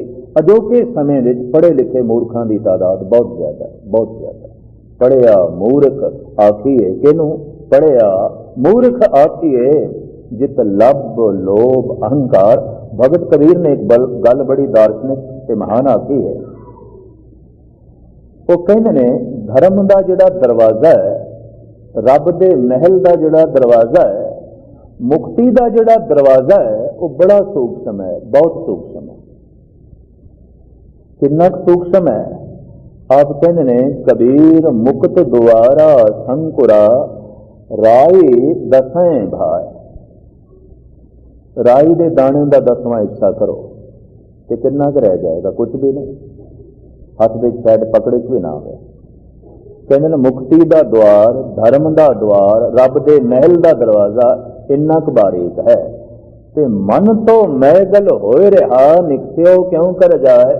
ਤੇ ਬੰਦੇ ਦਾ ਮਨ, ਬੰਦੇ ਦੀ ਅਕਲ, ਬੰਦੇ ਦੀ ਬੁੱਧ ਇਹ ਤੇ ਹਾਥੀ ਹੋਈ ਪਈ ਹੈ, ਕਿਵੇਂ ਲੰਘੇ? ਜਿਹਦੀ ਅਕਲ ਬਹੁਤ ਮੋਟੀ ਹੋਵੇ ਨਾ ਤੇ ਬਾਰੀਕ ਗੱਲਾਂ ਨੂੰ ਨਾ ਸਮਝ ਸਕੇ। ਤੇ ਪੰਜਾਬ ਦੇ ਵਿੱਚ ਅੱਜ ਵੀ ਕਹਿ ਦਿੰਦੇ ਨੇ ਵੀ ਤੇਰੀ ਅਕਲ ਥੋੜੀ ਹੈ, ਨਿਰੀ ਮੱਝ ਹੈ, ਉੱਥੇ ਇੰਝ ਕਹਿੰਦੇ ਨੇ ਅੱਜ ਵੀ। राजस्थान ਤੇ हरियाणा स्पष्ट रूप में कहते हैं भी इसकी अकल थोड़ी है, भैंस है, ये तो भैंस है, अकल थोड़ी है। उत्थे मझ नाल तस्वीर देंदे क्योंकि जानवरों के मझ बहुत मोटी है। तो जिहदी अकल बहुत मोटी होवे, मोटी गल समझदा है, बारीक नहीं। खुलियां गल्लां नूं समझ जांदा है, सूक्ष्म नूं नहीं। तो राजस्थान ते हरियाणा अज भी कहते हैं, पंजाब दे अज भी कहते हैं इसकी अकल थोड़ी है, मझ है। उत्तरी भारत जिधर गए भगत कबीर जी महाराज ने आप दे जमाने में मोटी अकल वाले नूं कह देंदे सन मेरी अकल थोड़ी है, हाथी है, मेरा ही हाथी, अकल थोड़ी है, इहदे कोल बुद्धि थोड़ी है, मेरी हाथी। तो हाथी होवे अकल ते दरवाजा राई दे दाणे दा 10वां हिस्सा ते हाथी लंघे ते किवें लंघे? तो क्षमा करनी धर्म की गल ये ना समझना लोगों की कोई समझ आती है। मैं धर्म मंदिरों में लोग मुरझाए हुए देखदा, बहुत मायूस बैठदा। बंदा प्रसन्न हो जाए, छिड़ जाए, गल समझते चाहे तो दार्शनिक कहते हैं, मनोविग्यानी कहते हैं रीढ़ की हड्डी सीधी हो जाती है, गर्दन सीधी हो जाती है। जिमें खेड़े चाहता ना फुल तो सीधा उपर उठता है, तो जब मुरझाता है तो नीवा जाता है, पंखड़ियां थले जाती। जीवन भी जब मुरझाता है, बुढ़ा बंदा होता है, जिंदगी मुरझा चलीए तो कमर झुकदी है, पर जब जवान है उपर न उठता, फुल उपर न उठते हैं, जब खिड़ते हैं मुरझाते हैं तो थले जाते।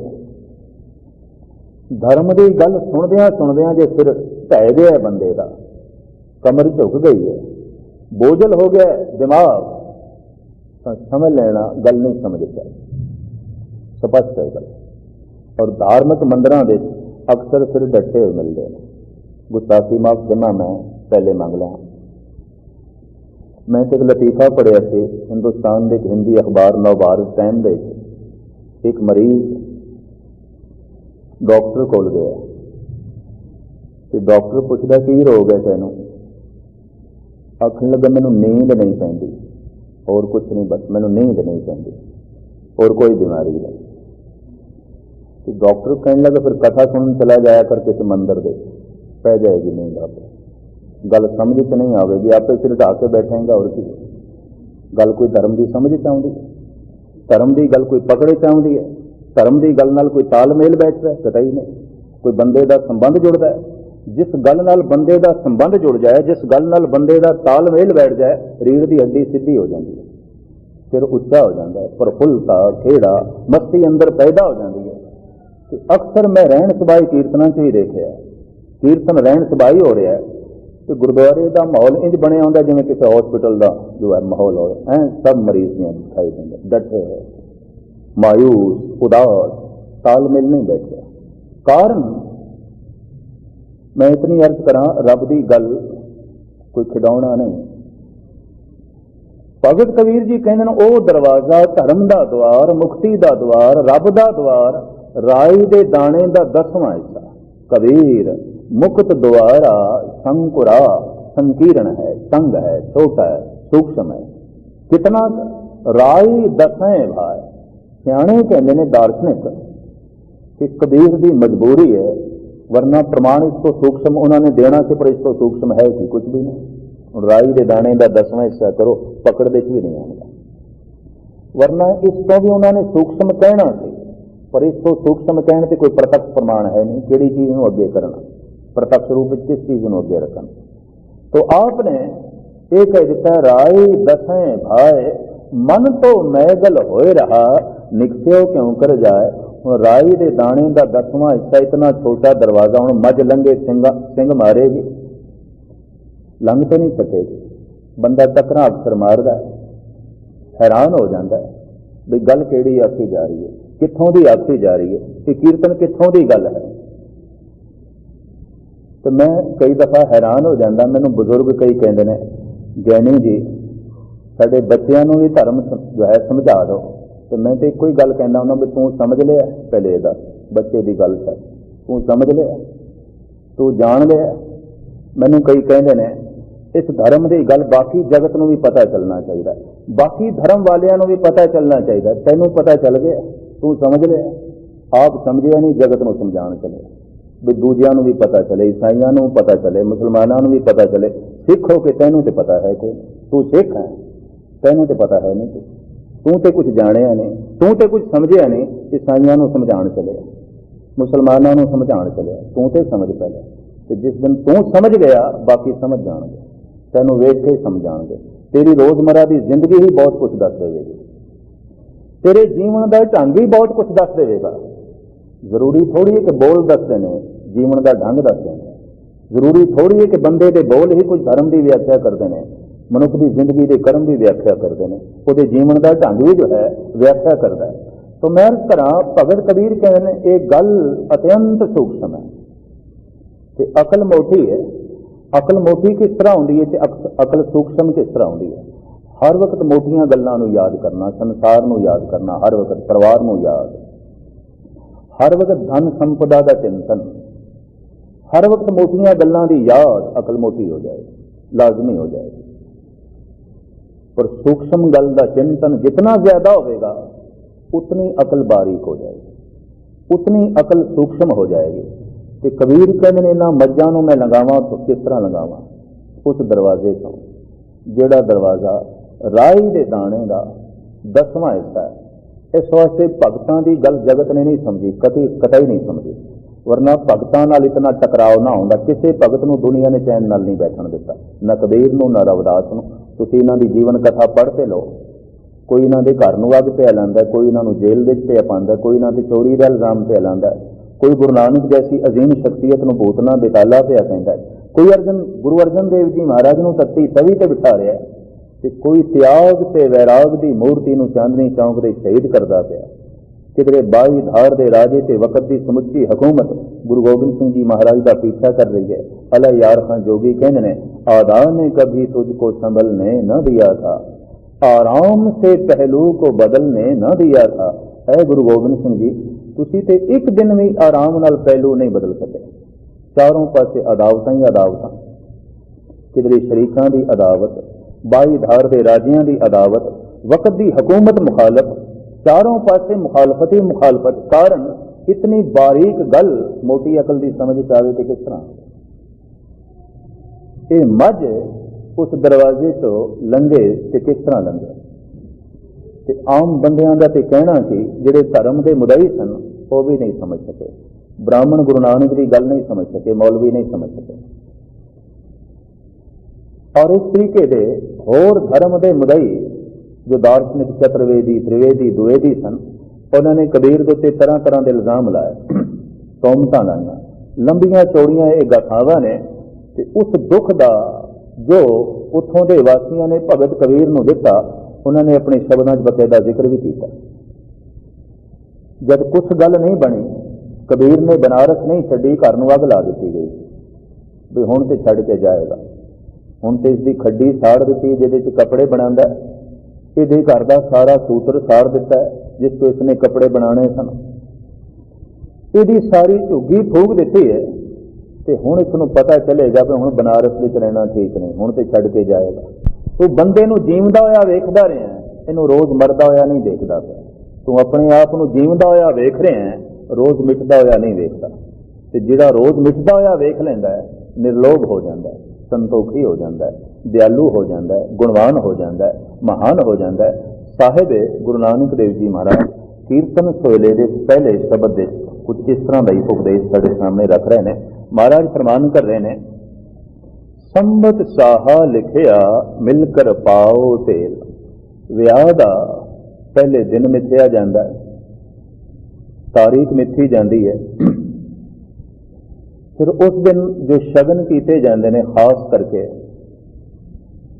तरीक मिथण तो बाद, ते जद कोई पहुंचा पुरानी रस्म नाई या कोई होर पहुंचा उन्होंने भेजते सन लड़की वाले के घर भी बराती कितने आउणगे, बरात किन्ने क बजे पहुंचेगी। वो सारा हाल इस ढंग का दसदा सी ताकि देते घर वाले पूरी तैयारी करन।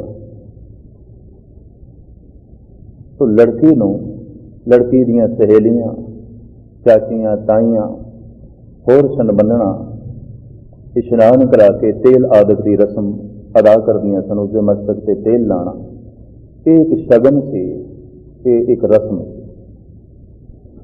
सतगुरु उस रस्म का इत्थे हवाला देंदे ने कि मौत का दिन तो मिथ्या गया, विआह का दिन तो मिथ्या आया। मौत विआह, मैं कल आरंभ की सी भूमिका कि जिस दिन मौत विआह बने, जिस दिन मौत खुशी बनी, समझ लेना जिंदगी सफल हो गई।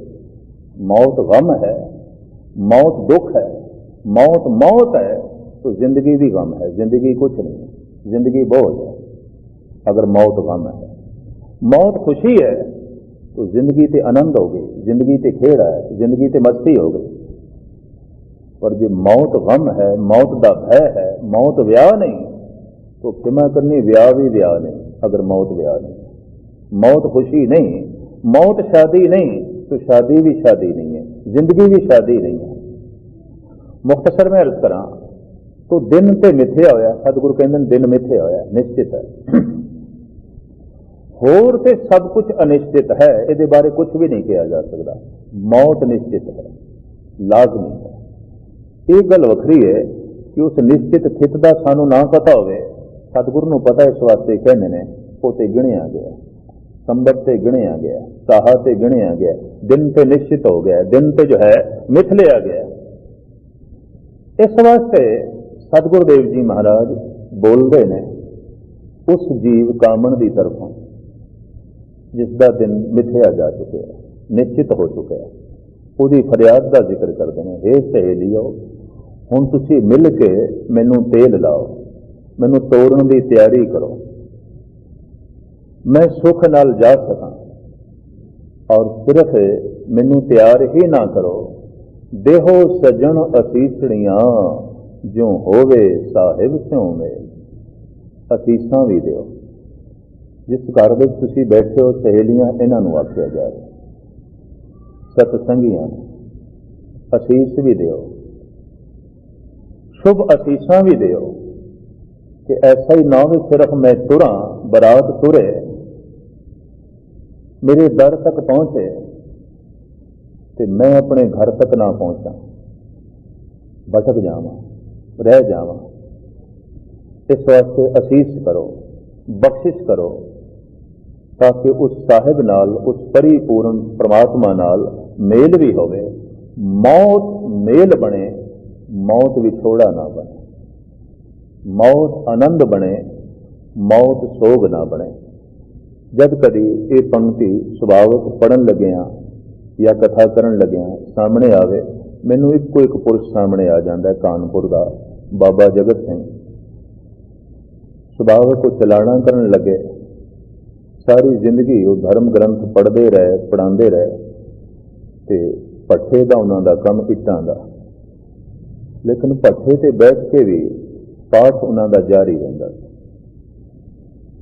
जिस दिन अंतिम दिन से संगतां उन्होंने घर पहुंचण लगियां, तो किधर मेरे कन्नां च भी खबर पहुंच गई कि बाबा जगत सिंह जी चलाना कर रहे हैं।